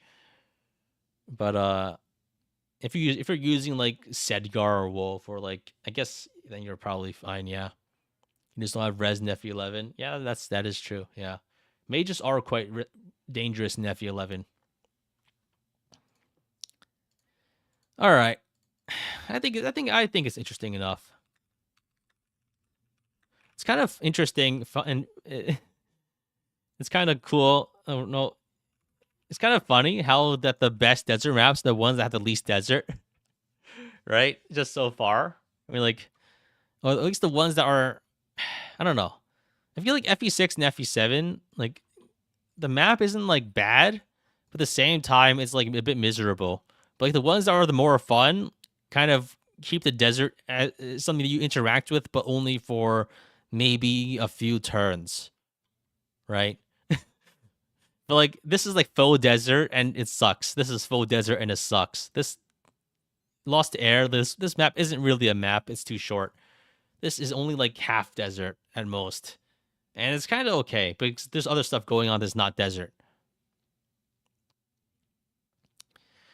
All right, I think, and then I guess we could talk about New Mysteries desert map, which is 100% desert. 1-2 range deadly wyverns. Ah, I think this is a miserable map. This is a miserable brutal map. Oh my god, yeah. This is yeah, the 12 move. This map is really fucked. This is probably like so far the most fucked map of the bunch, just because the enemies are so deadly.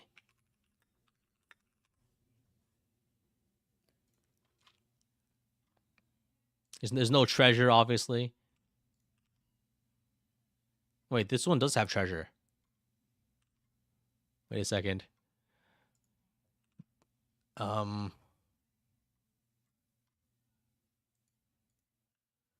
yeah, FE12 hidden treasure. There's a lot of hidden treasure here.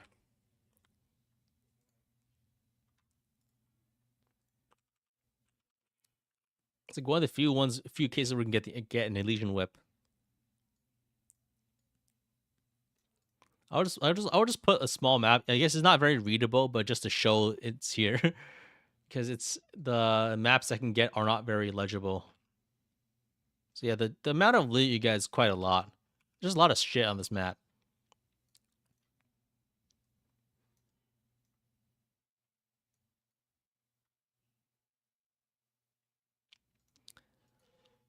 There's a secret shop, right? Yeah,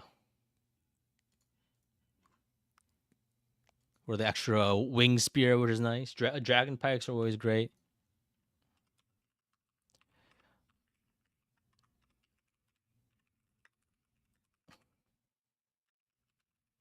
Especially since this is FE12. I think it's Jake. Yeah, he exists. But I mean, come on. But I think I don't know. I feel like the thing about the fact that this is such a brutal map is kind of part of the charm of FE12, right? So maybe I'm biased, but I feel like a map like the map like this, the main challenge is fighting 1-2 ranged wyverns. Right, Jake is kind of trash. Yes, he doesn't have his ballista, so he's worthless. Right, at least the wyverns come to you, but that's like the main thing why it's difficult. Right, but I think it's like in the context, right? It's rough. It's rough. There's also like all the axe guys, barbarians, axe guys, and flyers.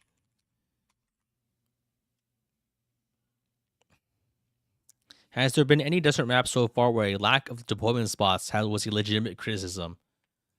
I don't know, not really. I mean, like, I think Hector hard mode doesn't have that many slots, but there's like it's so I think okay, so Arcadia is fine. Hector hard mode has like limited slots. I guess that's a problem. That's a general problem with Hector hard mode. FE8 is fine. FE9 is easy, extremely easy. FE10 is fine. Like deployment fine is fine, but other reasons is not great. Lost Air is just part one shenanigans. Shadow Dragon is fine. FE12 is just miserable. It's a miserable fighting map, right? It's just it's just a high difficulty map.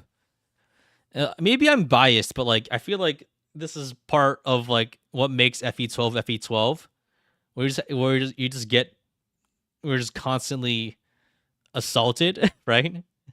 I think it's I feel like I actually kind of like this, but only in the context of FE12 just brutally assaulting you with ridiculous like combat checks, right?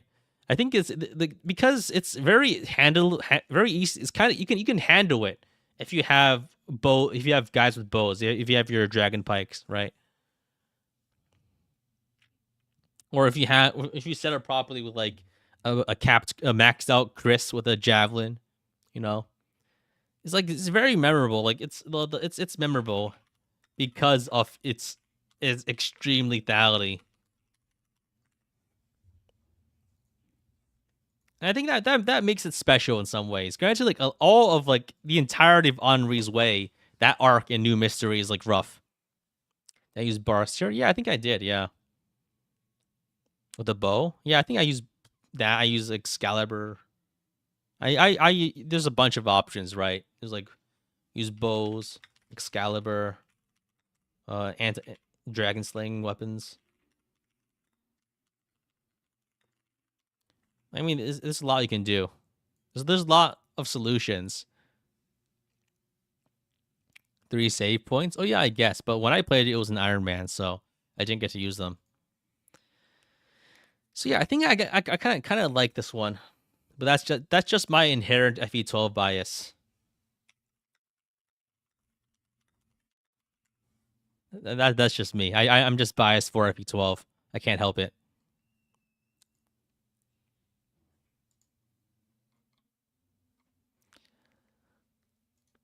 Oh, I'm seeing the auto generated summary. Viewers are giving their opinion on the FE12 map, the 12 move death trap. They are generally negative, describing it as brutal, awful, and a 12 move death trap. That's a good one. The 12 move death trap. That's a nice, yeah. That's a pretty nice breakdown of it. All right. All right. Now let's see. Anything else on this map? What do you guys think I've missed? Like there's like nice treasure. Map's rough though.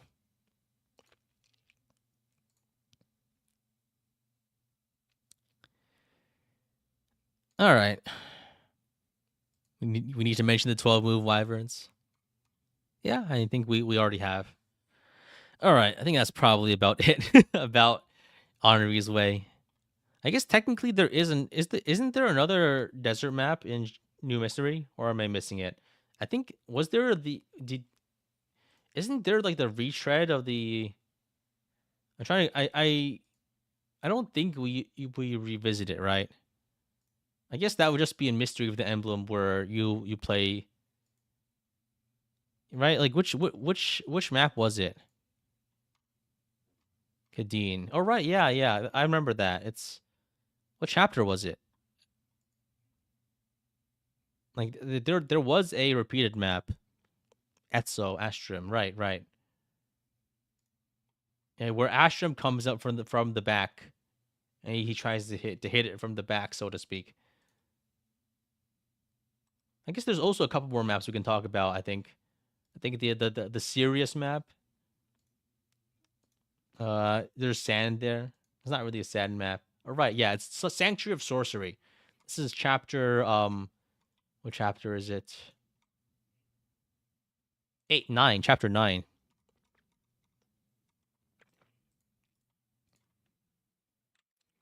Yeah, let me. So it's actually a little before this.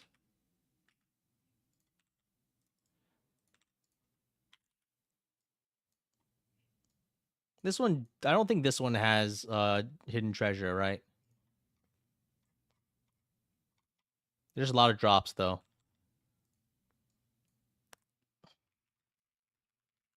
It's a repeat of the Garnup map.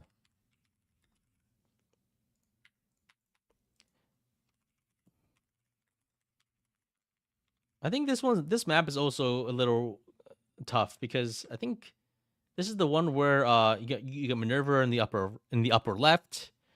There's Etzel recruitment. There is reinforcements in the back, and also I think there are some wyverns that approach from the top, right? So it's this is another map where we kind of just get flanked, right? Wyverns from the top, Astrum and heroes from the back, mages all throughout. And there were swarm tomes in this map, right? Yeah, yes, and swarm tomes. And there's like turn limit recruitments, like because of thieves, right? Minerva could get killed by a thief, right? You had to visit the village.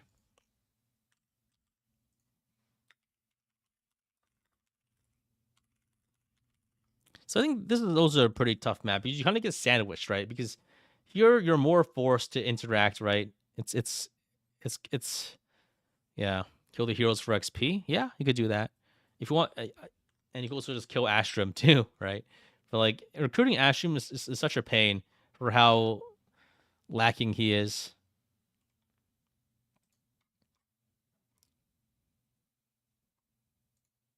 Because like he just chases you for 3 chapters, and you have to not it's for a bunch of chapters, and you have to not kill him.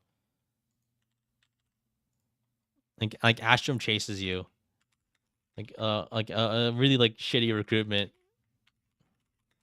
where you have to not kill him for 3 chapters. Just kill him for his Mercurius. That's all. I think that's like 95% the better choice. But like if you want to recruit everyone, recruiting Astrum is such a pain. Like granted, like FE12 recruitments are actually like granted FE12 recruitments are just kind of brutal in general, right? Like Pala being like a puzzle recruitment where if you mess up like once, you get fucked, right? It's this map. It's also the last shot for a while. I feel like I don't know. I feel like this map does pose a legitimate challenge because of all of these things, but they're not. Yeah,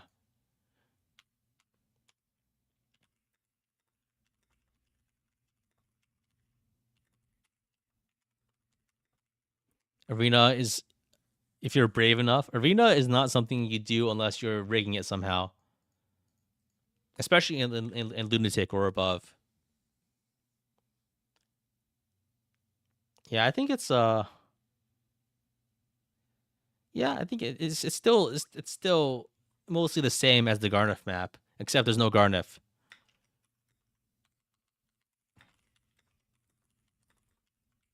Right. I think the general route once again is you go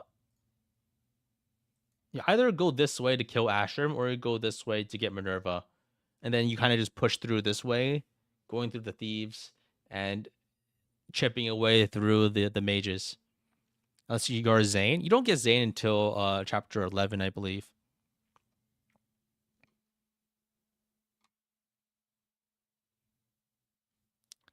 All right. I guess technically there is yeah, I think that's pretty much it about Sanctuary of Sorcery.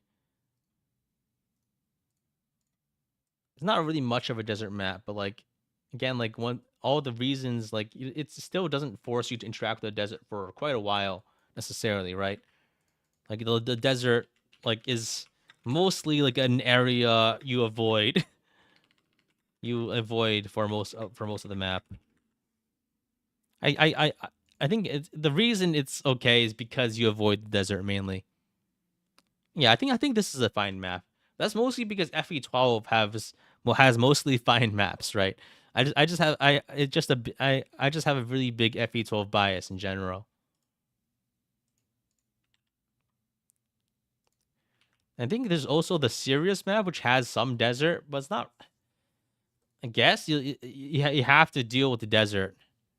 So I don't know. This is kind of like this is not really it, right?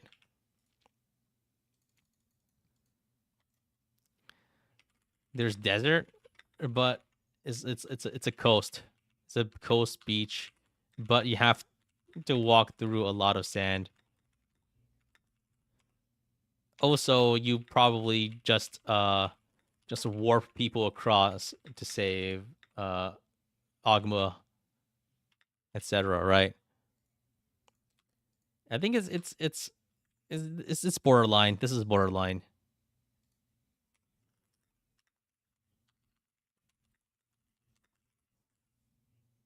Warp people. You no. You generally like warp someone over here so these guys don't die, right? So Ubello and Yulia and Agma, Caster, right? It's kind of rough. Oh, warp people. I see. Okay. So skipping the sand. I think the fact that you're forced to interact the sand with the sand by skipping it, right?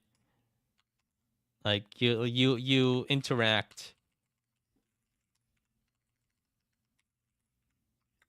with the sand by skipping it. I feel like most of the time, most desert maps that are good are ones where you can actually avoid the sand and be benefit from it, right? As opposed to just it being 100% sand. This is like a 50% sand map. You know what I mean? It's like 50% sand because most of the area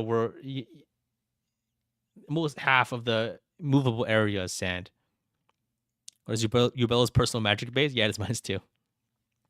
Have we done Desert Fortress yet? And Echoes? Oh, we'll get to that. All right. Yeah, I think it's all in all. Oh, it's fine. But that's just because FE12 maps are good. I think it's yeah.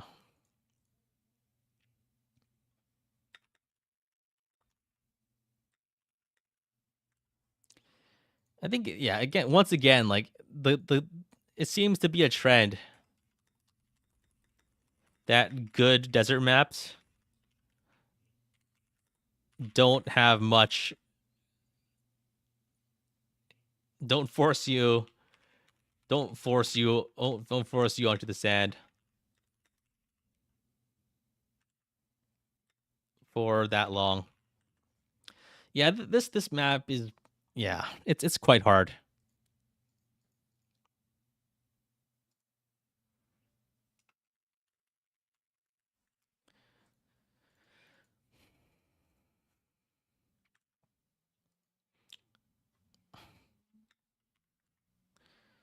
All right. Okay, I think that's FE12. We had three sand maps, desert maps technically in FE12. And I think they're all fine maps, but that's just because FE12 maps are nice. And there's stuff there's always something to do in FE12 maps and they're and just surviving is often a challenge. All right, next up, the next desert map is in Fire Emblem Awakening, the Grimleo. This is the Gregor and Naui map. Yeah, FE12 is just a challenging game. Yeah, I think FE12 is just a nice game. Yeah. What do you guys remember this one? It's like what? I don't like I don't remember play. I don't remember this map. I just genuinely don't. What happens?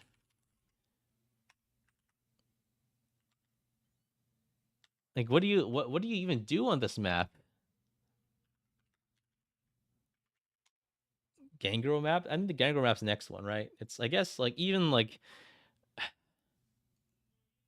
you get the first second seal. I guess like FE Awakening maps and gameplay kind of degenerates quite quickly.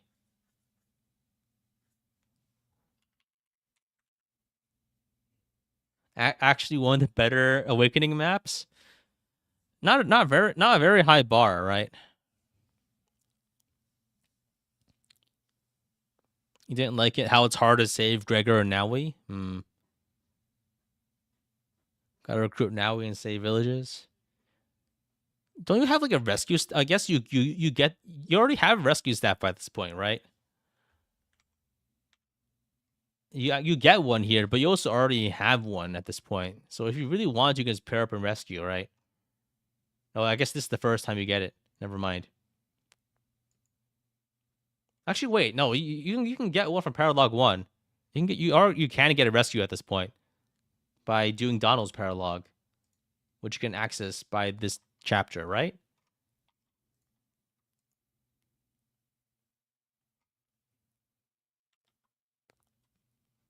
I mean, you can just pair up and rescue, but like I don't know. I feel like are the villagers even danger? I don't know. I have no memories of this map. Mostly because by this whenever I've played this, I've gotten to the point where I'm just steamrolling everything by then.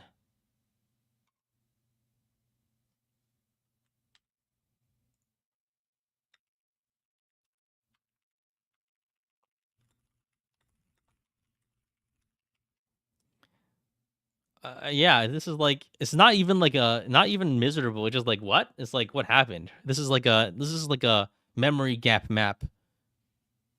You guess the Grimly are introduced here? I guess. Yeah, this is just yeah. Even the sand isn't even that like I think the general paths here, right? They don't this isn't even sand. This is just regular movable tiles, I think. Right? The sand are the texture areas here. Yeah, this is just I feel like this is just a nothing map. Like sand exists, but this is a bit of a nothing, honestly. Yeah, I don't remember anything about this map at all. I think there's yeah, filler map, free XP. Yeah, I think what do you guys think? Is it this is not like a I guess at this point in Awakening, you're not really like being challenged, right?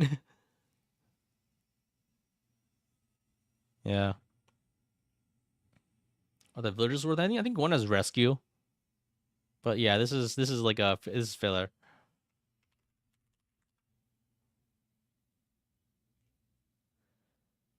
All right.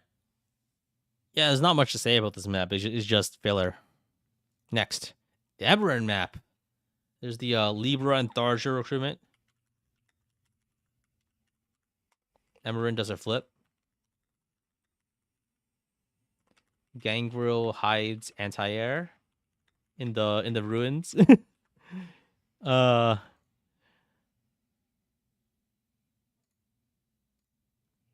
yeah. Where's the anti-air sprite?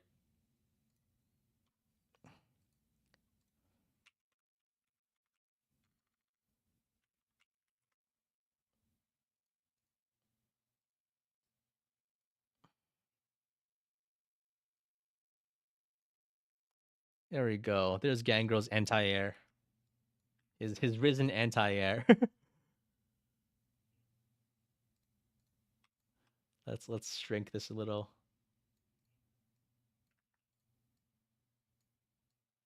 Uh the Pegasi, like the literally all of Ulysses Pegasus knights die except for Cordelia. I mean, I think gameplay wise, eh. but like story wise, it's interesting, right?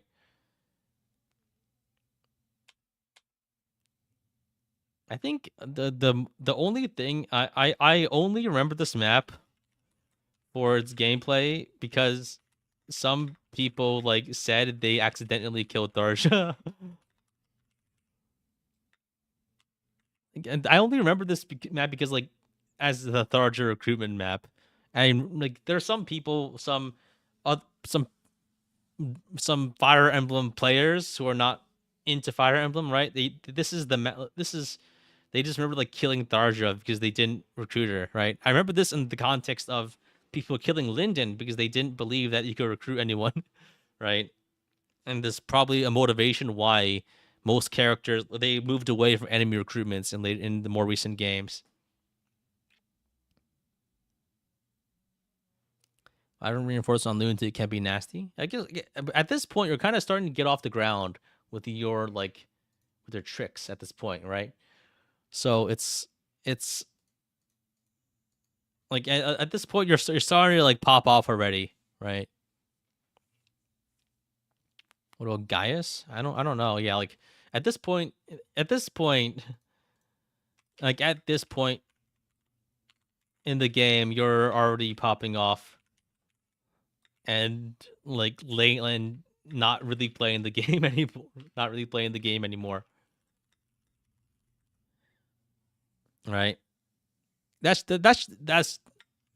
just awakening though. Because the thing about awakening is like the first 5 to 6 maps are quite interesting in Lunatic, but then then it's kind of you just go off, and then the rest of the and then map design falls apart and whatever, right? The early awakening map design is quite good, I think, especially with especially in the context of needing to milk out all the XP you can, but just like Emerin, it just kind of just goes off a cliff after this point. It's like highly more narrative focused, 700 enemies on the map, as opposed to actually doing that much to interest you, right? Like this map really is just a bunch of guys on a flat plane, really.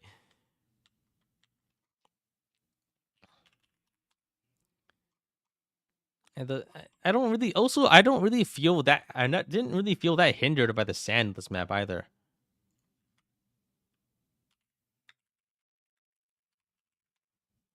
Like the one thing about Awakening, I think, is that it's very early game. I think is done quite nicely, but then like after that, there's nothing. There's nothing left. Yeah, just give up and use Notice Power to kill everything. Yeah, I think that's yeah. So is FE9, FE Awakening Chapter 9. Can you even buy Notice Power at this point? I think you can buy it on this map specifically, but you also get one from Tharja. What else is there? There's Wyverns, I guess. You can buy it quite a bit later, but like you don't really need it until then, right? Until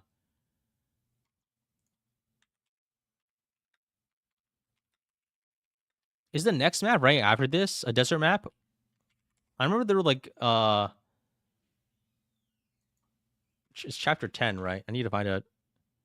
That's like that's not it's like a swamp. It's like not really a map, right? It's no normal terrain. Okay, it doesn't count then. And there's also like the Gangrel map where you fight them, but that's mostly a plain, so you can't really include that. It's a wasteland map, so okay, so it doesn't count. Uh, awakening. Uh, so hold on a second. I need to bring up the map. Yeah, like Awakening has like a lot of maps that look like desert but aren't desert because Plegia is a desert country. So yeah, like the Mad King Gangrel map, I think. Like for instance, right, the Mad King Gangrel map is looks like it has like a yellow tinge, but this is just plains. It's not a desert map. A Versa map?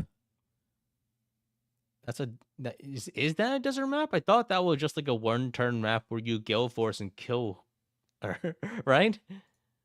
I guess technically, but like it doesn't register in my mind as a desert map because you don't really. Huh? Yeah, I guess. So I guess I can put it up. So this is chapter 20. It has desert, but it doesn't matter because of what you said. Yeah, by that point you have like a million fires too. So this is it's chapter 23, right? Being chapter 23. Invisible Ties? No, it's chapter 20. No, it's 2022. Uh yeah, also like yeah, this one's from Fire Emblem WLD. Like the Aversa the Aversa map.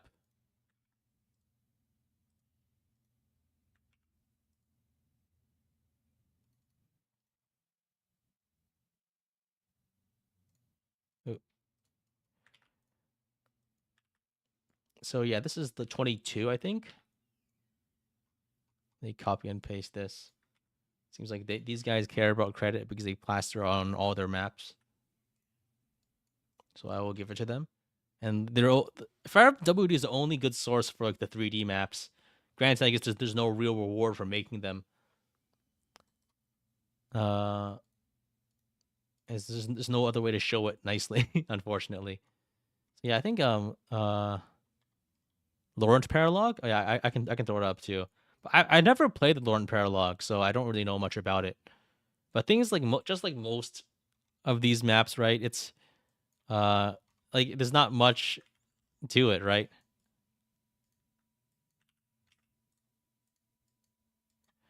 And ill prestige.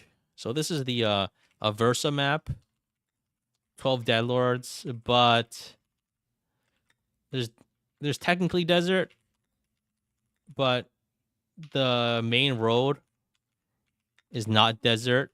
Plus also you just immediately bum rush Gale Force one shot Aversa in one turn. So who cares? So this is like a nothing map. So yeah, it's a nothing map, just like a lot of Awakening.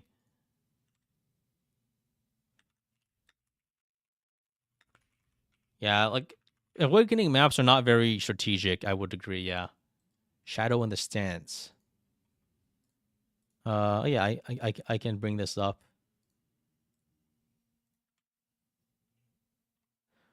Oh, I know this map. It was like this was like a thing in this is one of like the Fire Emblem Heroes maps, right? One of the arena maps. This is one of the right? One of this is like one of the Fire Emblem Heroes maps was based on this.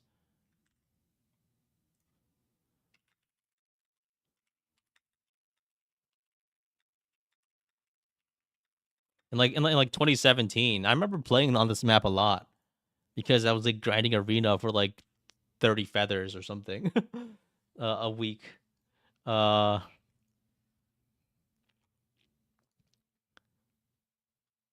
what's the map called? Laurent Paralog. FE Awakening, Laurent Paralog. Yeah, it's called Shadow in the Sands.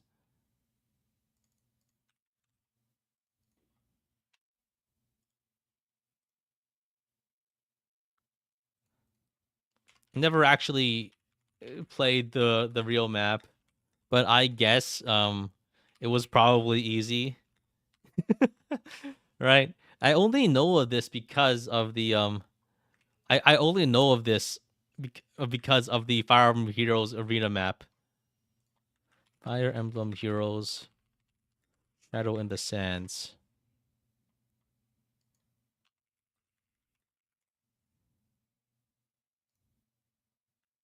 Right? I think like, let me bring it up. There was like one of those maps that was inspired based on it that I remember. Uh where was it? Where was it? It was one of these. There it is. It was this map. This map. This fucking map. I guess like do you guys remember this one? You surely you guys have played on this a bunch. This one,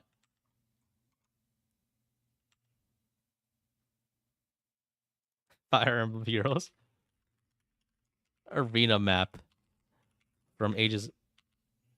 Yeah, so this is kind of inspired based on it, right? Because you have this, you know what I mean? That's it, right? It's still around. Oh wow, huh? I guess I don't know. It still sucks. Fire Emblem Heroes, yeah. Like so, I guess like I don't remember this one. I don't remember the Lorne Paralog, but I remember I played this map so much in like arena back when Fire Emblem Heroes was when I play Fire Emblem Heroes. I think it was mostly annoying because of the forests, of the trees, and defensive terrain, like messing with your your your your your armors, right? It was quite difficult to get your armors doing anything on this map because uh like 2017 like uh like tier 20 arena was mostly just like armors using armor slayers waddling around. So yeah, just it was just me like trying to get Draug and like Gwendolyn to like in favorable fights against the enemy armors near these forests. It was really fucked up. Man, the shit you I would go through back in the day, huh? Playing Fire Emblem Heroes.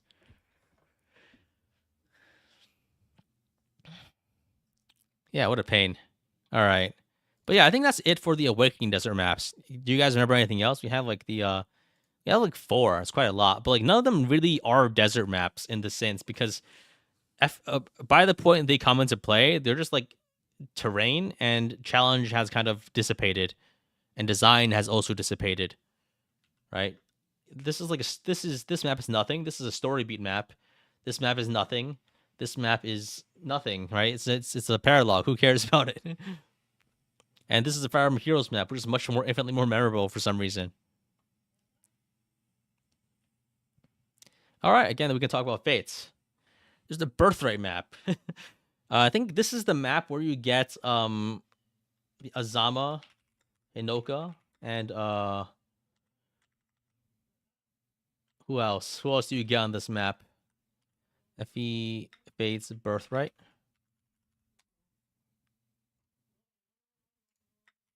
After 8. Like Fates doesn't really Setsuna, right? And Setsuna. You fight Fuga. This map sucks. It sucks. It's just a boring fight dudes on a plane map. This is a very boring map. Is there a timer on this map? No, there's no timer. There's a lot of like lot of stationary enemies. Yeah. I don't think does a desert even restrict our movement? It is a desert, right? Well, I guess like yeah, the gimmick is you use dragon veins to lift the desert a little, right? That's the gimmick, right? Because before you have like heavy desert, but then you use dragon veins to make it not desert. So I mean, I guess. Yeah, I don't know. I've never played this map seriously because I don't play Birth. I've never played Birthright seriously. The only time I really played Birthright was when in my KMU run, I think. Yeah, it sucks. It sucks. Boring. It's a nothing map. It's a nothing map.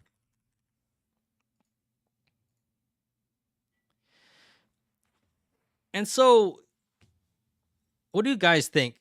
Is there the Fuga equivalent maps in Conquest and Revelations are the Fuga's Wild Ride maps? And I don't really feel like those count because they're not desert maps, right? Because there's no sand. It's more like a wind map. So I don't think we're not going to talk about that today. Like I think Fuga's Wild Ride is very interesting, but like Fate's like just doesn't have Fate's Conquest and Revelation. There's no desert maps, right? I feel like the equivalent was like done with the snow maps and other terrain, but Fates doesn't really have a desert faction. Like they, you know what I mean? I think like Fates, the snow map with like Felicia, right? Where you fight the snow map where you fight Flora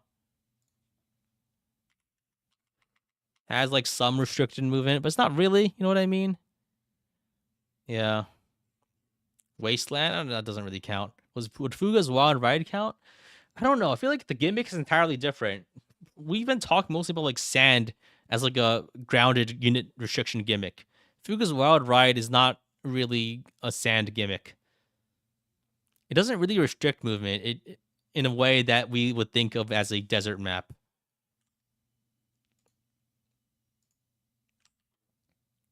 right?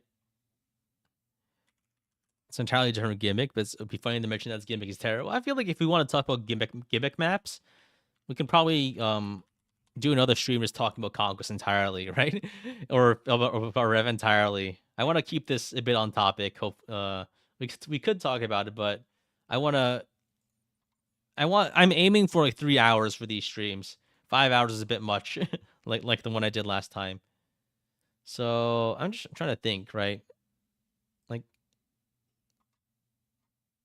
yeah, I don't know. I feel like uh I don't know.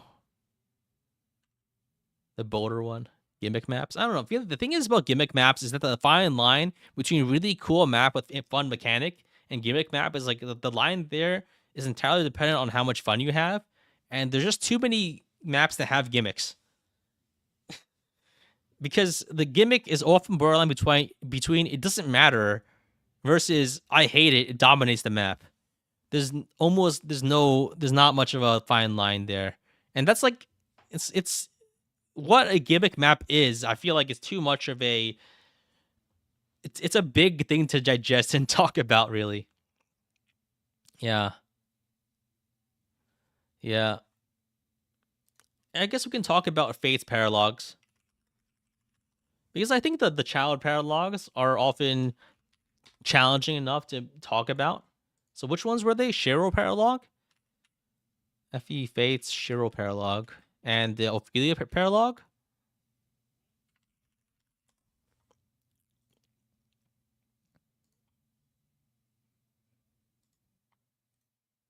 Okay, I'm looking at it.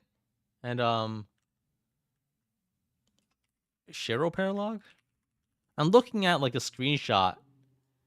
I've never played this one.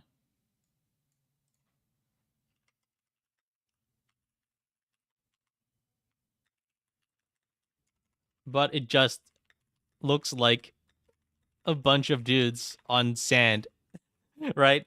I think, I mean, granted, it is a birthright paralog, I guess.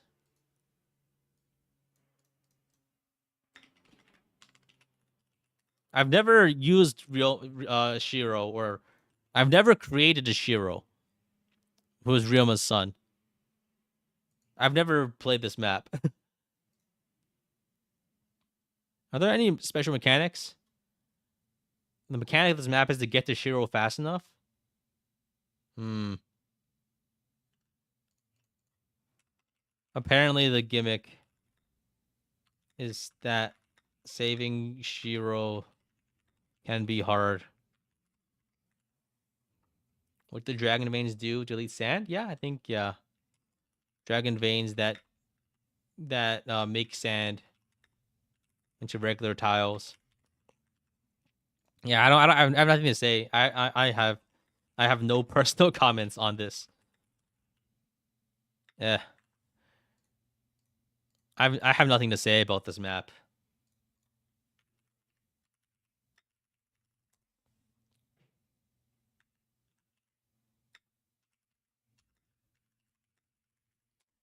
All right, again, the next one up is the Ophelia paralog, which people often play, right?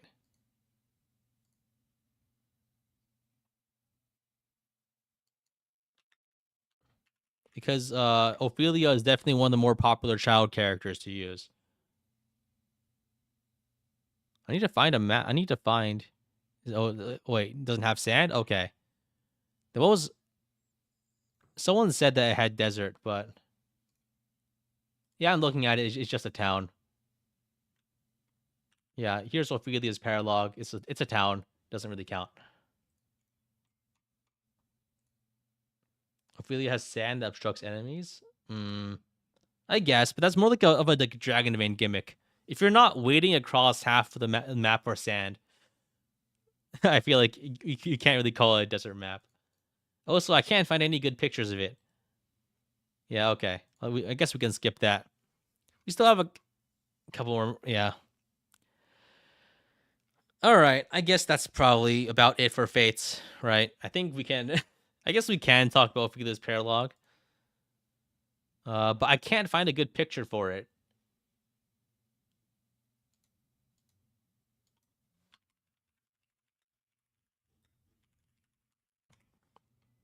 And that's the problem with these paralog chapters. No one no one takes pictures of these things, so I can actually see what they look like easily. We don't have to. Yeah, I think yeah, we can skip that. All right. Next up is Fire Emblem Echoes, which it's kind of a weird thing, right? Because this is this whole area that's covered in sand. I think this is where all the sand fights happen. But Echoes has a weird chapter structure, and I'm not very familiar with the game. So you guys are gonna have to help me a little with this. I heard someone earlier talk about Desert Stronghold as a map. I mean, yeah. What else is there? There's also like you can just fight in the desert apparently. I mean, there is a desert area,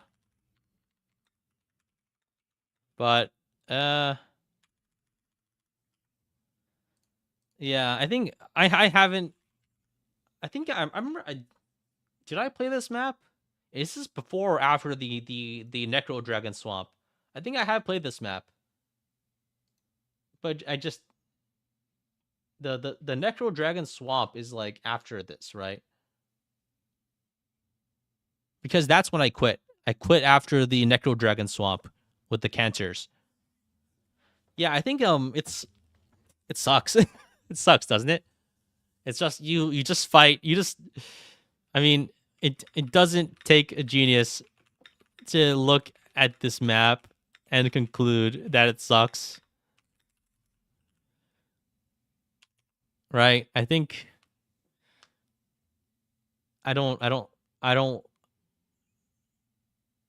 yeah, right?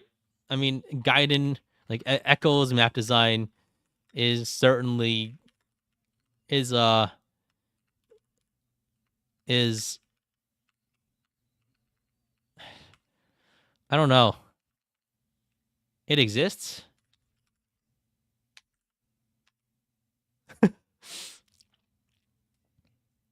It is.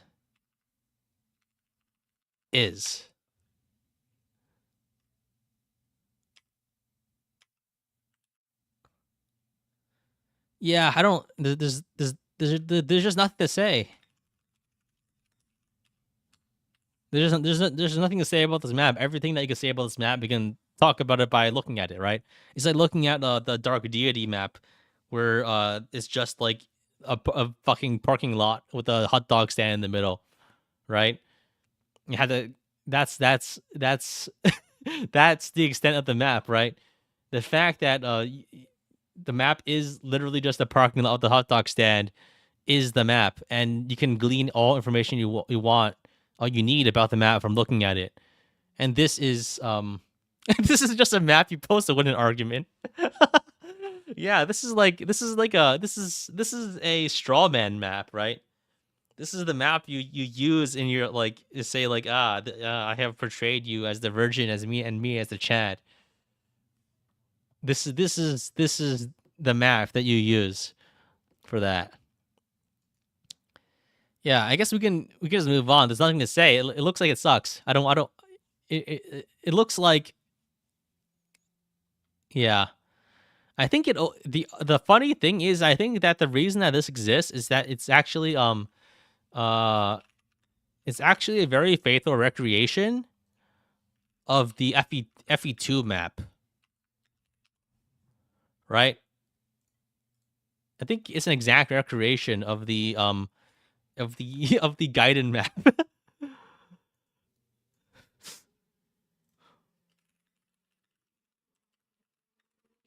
It's an exact it's an exact recreation.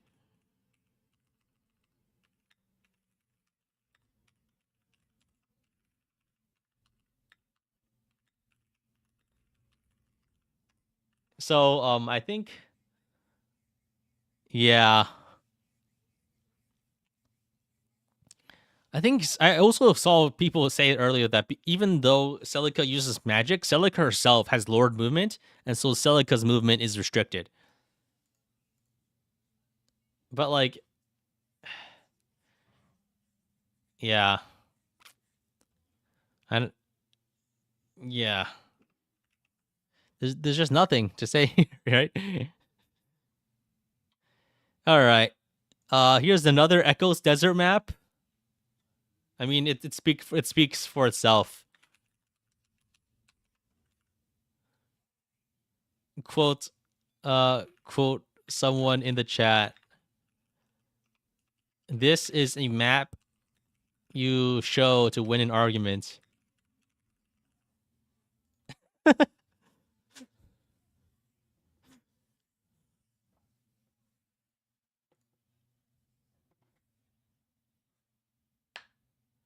Yeah, it's like a skirmish map. No one likes skirmish maps. This is just a bunch of dudes. Just a bunch of dudes.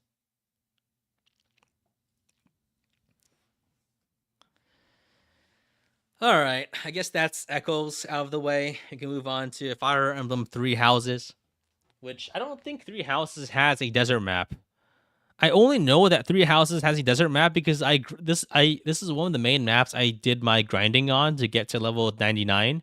Like I only know of a desert map in the like skirmishes, which I used with the infinite like month glitch to use white magic to grind Byleth to level 99, right? This is a screenshot from my 16-hour journey to grind Byleth to level 99.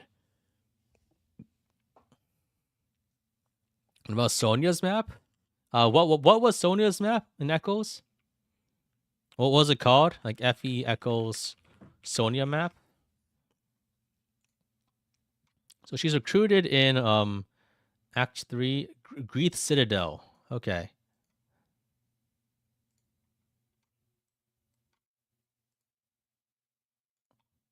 I see it, but it's not.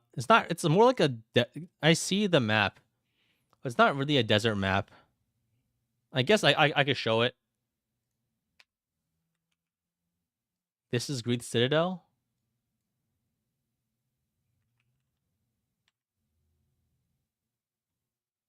Is it? Wrong one. Oh, you know, this is Greeth Citadel, but it's not the one where you get Sonia. It's not. That's not a desert map. What was the map called? um, Battle 5, Battle 4, Battle 3, Mountain Village, Battle 6, Dragon Shrine, Battle 7. These things are just called Battle 1 through. Wow, they don't even have names, huh? This is just a different version where you fight Sonia. Oh, I see. I see. I see it now. Just like just the entirely the other side.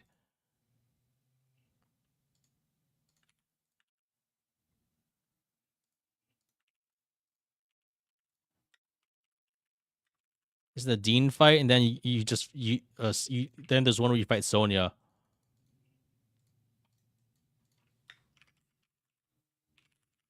Yeah, this is a strawman map.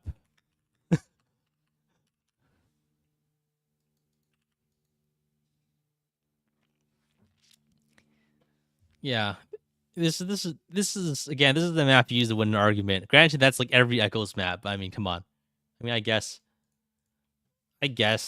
witches are dangerous, but then what's the stand for? Like you just wait for them to come to you and you defeat them. Nice.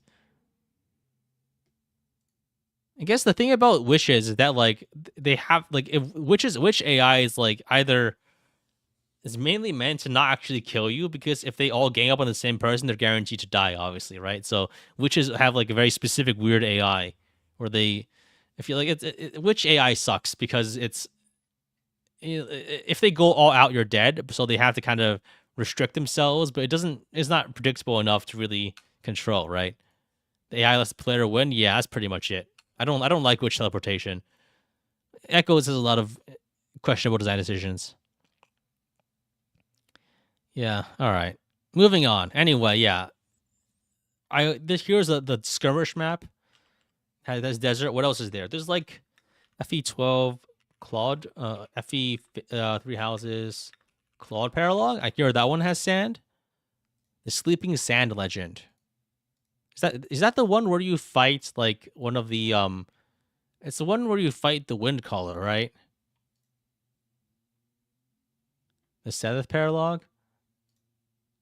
I mean, I guess the same map. Okay.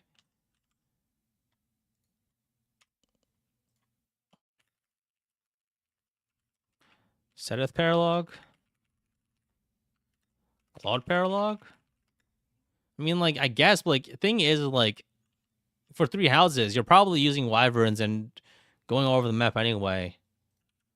So, like, the sand gimmick is already lost, right? Like, does the sand gimmick matter in three houses when you have stride and warp? I don't feel like it does. Like, I have a screenshot here. I can't even recognize the map, right? Like, does a desert gimmick even work in three houses with like all the movement tools you probably are probably using anyway? I don't know. I never played this map.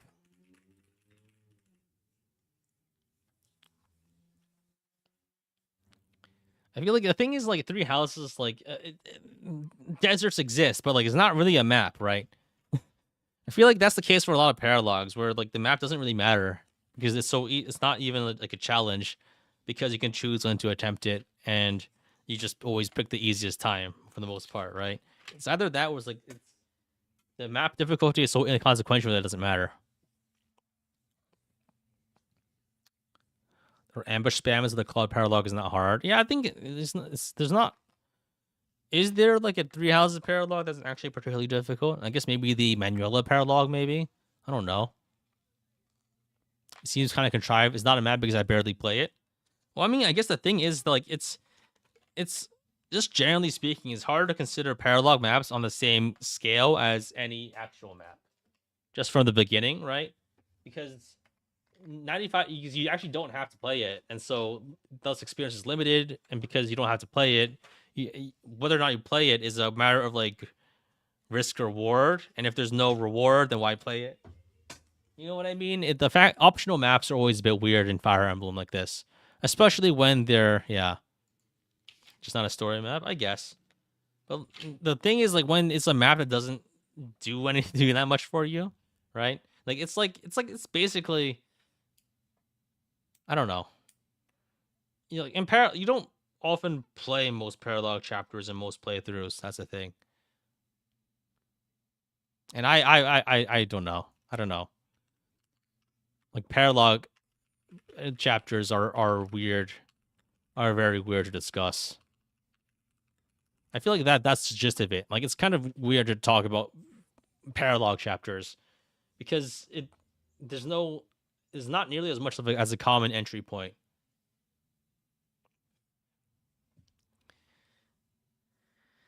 Whereas like I feel like the desert map in a Fire Emblem game has to be like a main story map. You know what I mean? Otherwise, it's not the desert map. And like Three Houses doesn't really have a desert map, so to speak. It has maps that are in the desert, but there's no desert map. Is what I'm trying to say, right? The desert map being like a common theme that we see mostly from like FE6 through 12. And I guess some in Awakening. Like Awakening doesn't really do anything with it. Faith doesn't really do anything with it. The desert map, as we think of it, is mainly like a FE6 through 12 thing. All right. I guess then we can finally talk about the last real game of the series, the most recent one in Fire Emblem Engage, which is Sentinels. It's the one where Pandreo, Fogado and Bune join. Like the sand, like it's not there's not really sand like as we think of it. Like the movement limitation is just the sand pits, which only restrict movement when you stand on it. I don't know. I think personally, I think all of the soul maps are quite meh, weak, are quite meh, and my least favorite part of the game. But that's just my opinion. There's no hidden treasure. But like the map feels like filler, right? Low deploys, no emblems, etc. You know what I mean? This is like a low point. This is a this map is a low point both in quality and in story, like in the story, right? Like this is like a breather map. It's a easy breather map. And the sand isn't like real sand. They I guess like they it's not real sand. That's the thing. Like there's not the sand tiles are not restricting your movement inherently. It's just the sand traps that restrict your movement, and that's not really it. You know what I mean? Like you don't have to actually go in the sand. And I feel like this is only really a desert map by technicality. I feel it's a map in the desert, but it's not like a desert map. Pretty much, I think the desert map we think of is basically just like an FE6 through FE12 thing, where there's every game in a row. There was just a map that was like at least like that was like mostly desert, and there's like one or two maps like that, right? A couple of maps like that. But like Engage, there are maps in the desert, but they're not really desert maps because they don't restrict your movement in the same way as in the previous games. Desert maps are kind of outdated mechanically because they give players so many movement options. I think that's true. Yeah. Also, I think it's also just that it's not very fun. I think they've realized that. Like they found out the hidden items aren't very fun. They don't do that anymore. Like hidden items are mainly like a manifestation of like we want to put secrets in the game, right? But these days, I feel like the Fire Emblem developers are trying to have a way to make everyone see all the content always, which is why they also tone down like the secret recruitments as well. I think the Fire Emblem developers are well aware of people's distaste for desert maps. Yeah, and also I think it's quite easy to do them poorly, right? A lot of games do. All right, I guess Fire Emblem Heroes. I guess we have there was this desert map. I guess I'll move this down here just to have it in sequence. Like, other than that, like Fire Emblem Heroes doesn't really have desert maps. They have maps in the desert, but it's not like an actual terrain. Tolkien Mirage Sessions. I don't think it has a desert. They're like, I remember, was there a desert? There wasn't a desert area, right? I don't think there was. Like I guess the last area is like floating. Is like a floating valla area, so it doesn't really count. So we can delete this. All right. So overall, I think we can draw some conclusions now, right? I think it's desert maps, like as we think of them, are mainly a FE6 through FE12 thing. Modern Fire Emblem has really phased them out. I think there's a couple of reasons. I think it's for one, I think they were quite unpopular for a variety of reasons, right? Like they're just like highly like they tend to be yeah, these tend to be like there are two kinds of desert maps. There's high tension like stacking high tension maps, right? Like with the 20 different kinds of danger. And then there's like the boring slog that takes 900 turns to walk through, right? And the funny thing is the less sand there is, and the less sand you're forced to walk through, the better the map is. All right. I think the thing about desert maps is often just like there's like 10 different difficulty factors stacked on top of them, right? Like we know like in FE6 and FE7, right? There's fog of war, there's angry reinforcements, there's status stabs, there's random crit stuff, there's like a shitty escort mission, there's a time limit, there's hidden items all over the place. Like it's highly stressful. Like for Living Legend, again, like you're stuck. You start in the desert. You have low deployments. There's bosses with killer axes.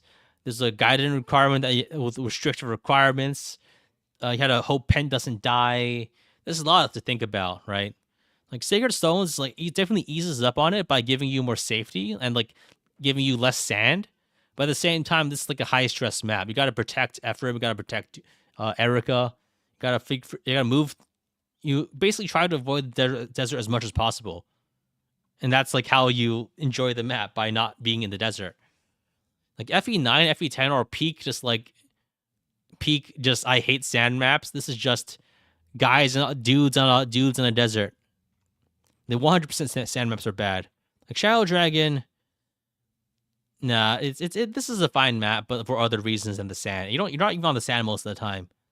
Like Henri's Way, New Mystery is fine, but that's because it's meant to be like a brutal challenge map, right?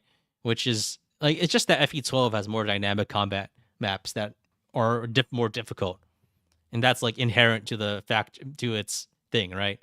I think like, this is a miserable map, but like in a way that it's like I have a bias towards it because I like FE12. There is the other New Mystery map, which is again like it's just like the Garnoff map. This one just technically sand on here, but it's challenging. Like Awakening, just not it. There's nothing there. This is not a map. This is not a map. This is not really a map. This is not a map. This is a paralog. Who cares, right? And Fates, this is the Fates Birthright. It's not a map. Fates Paralog, it's a paralog. Who cares? And then like Echoes, right? I mean, like these are straw man, like soy jack maps, right?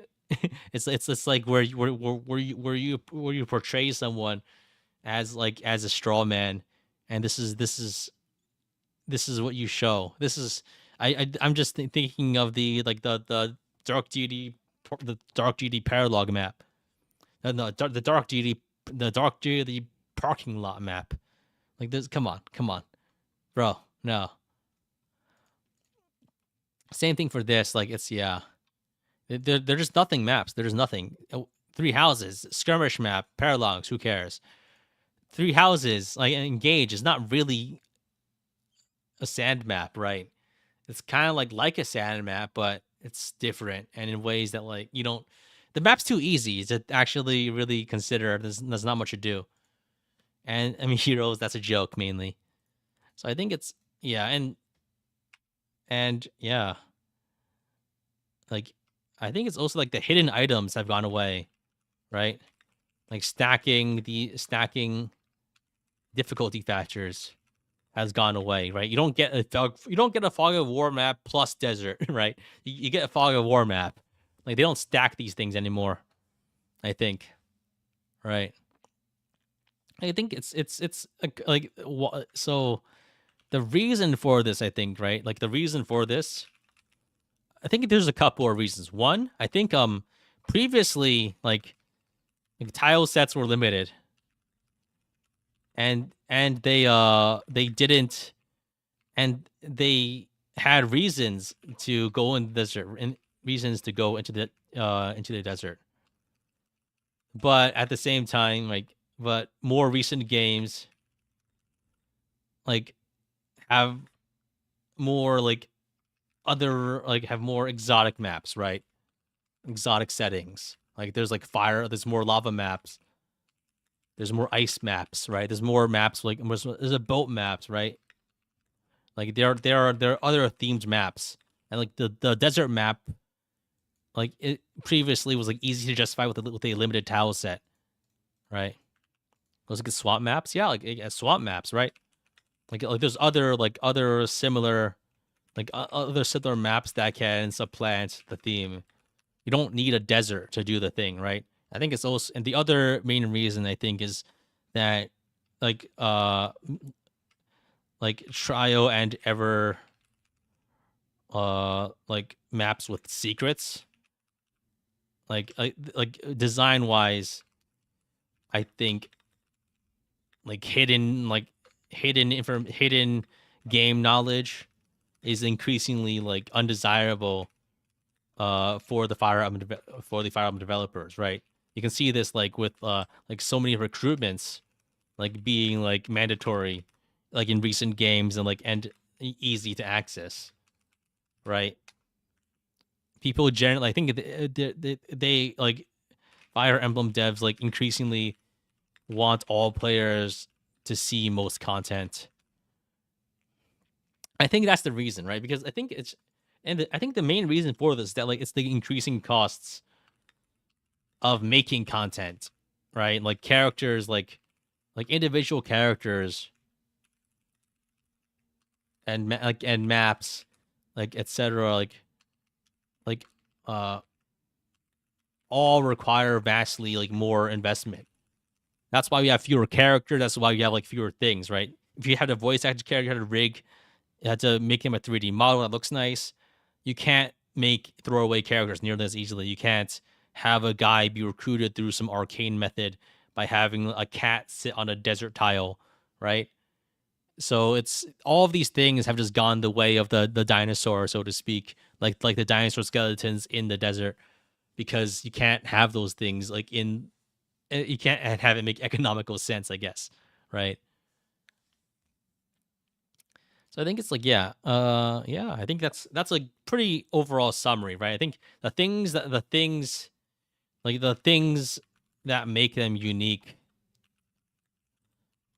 have like are not desirable anymore, right? Like the having like nerfing cabs by having one map isn't really like a goal, right? It's I think simplifying movement rules I think is particularly important for a lot of like for the devs. Like that's why like tiles that don't really have special mechanics in a way in engage or like in three houses, right? It's harder to make it work, I think. All right. I think now that we've done this, I think we can do a summary, like a summary of all of the maps, right? Like all the maps in each game, and I guess we can just talk about them, right? So I think for FE 1 through 3, I don't know these maps. I'm uninformed. I think that I'm not gonna talk about the earlier games just because there's nothing to talk about. No one here, like maybe like five of you have played the game at most, and even then, I doubt you guys remember it properly. It's not poor game design to have secret content. Yeah, I'm not saying it's bad to have them, but It's just that these aren't things that are desirable for the developers, and that's why they don't make them anymore. Granted, they're also like I don't think hidden secrets are bad design for sure, but like it's like a core aspect of what makes a desert map. And without that, like it kind of loses its identity that is established in this big period, right? So I think yeah. Let's see. I feel like FE4 kind of did deserts okay, but like as a narrative aspect, I think it was done quite well with the Yi Desert, right? It was used to like just find a reason, narrative reason to show why Quan was defeated mainly. And yeah, FE5 doesn't really have a desert map. Like the one I showed 2X is very borderline because it has like sand, I guess, but it's not a desert map in the way we think of it. So I think it's yeah, FE6 and FE7 have desert maps, but I feel like they're FE6 and FE7 are the most controversial desert maps, I think. Because FE6 like is the miserable desert map. Like I don't like it, right? FE7 is also quite miserable like in Hector hard mode. I don't like it. But like I feel like they're not even they're mostly like they're kind of like tough experiences, right? So I feel like I don't know. It's kind of hard to say. I think I can go with I should start with ones I like the more definitive things I can decide. Like I think I like FE8's. I like Score Sands. Uh, Path of Radiance and Radiant Dawns' desert maps can suck, right? I think we can all make that conclusion. I don't like Feral Frontier. I don't like 4-3. I think I kind of like FB12 as a map, right? And then just because like I like FB12. The Garnoff map is fine. I don't know. Like I think I don't know what to feel about I feel like I don't know. I feel like the desert map being miserable in itself is like interesting enough, right? It's quite it's like Living Legend is miserable, but I think it's an interesting kind of miserable. You know what I mean? Same thing for Arcadia, but like it's rough, right? I don't know. I feel like it's just not as fun just because there's so much desert. It's I'll give it a yellow for sand, right? But I feel like the most fun ones are like FE8 and FE12 for sure. Like FE11 is fine, but like it's fine. It's not bad, but yeah. Uh Awakening it sucks. Awakenings is not they're bad maps. Conquest does not exist. Revelations does not exist. For Birthright it sucks. Echoes it really sucks. I'll give it 2 red squares. Echoes I feel like they basically don't exist in 3 houses, right? Because like they're just like not in the main campaign. So I feel like you can't really count them as a desert map and they don't really have the gimmicks. But I don't know. I feel like I can just put it as like they suck, right?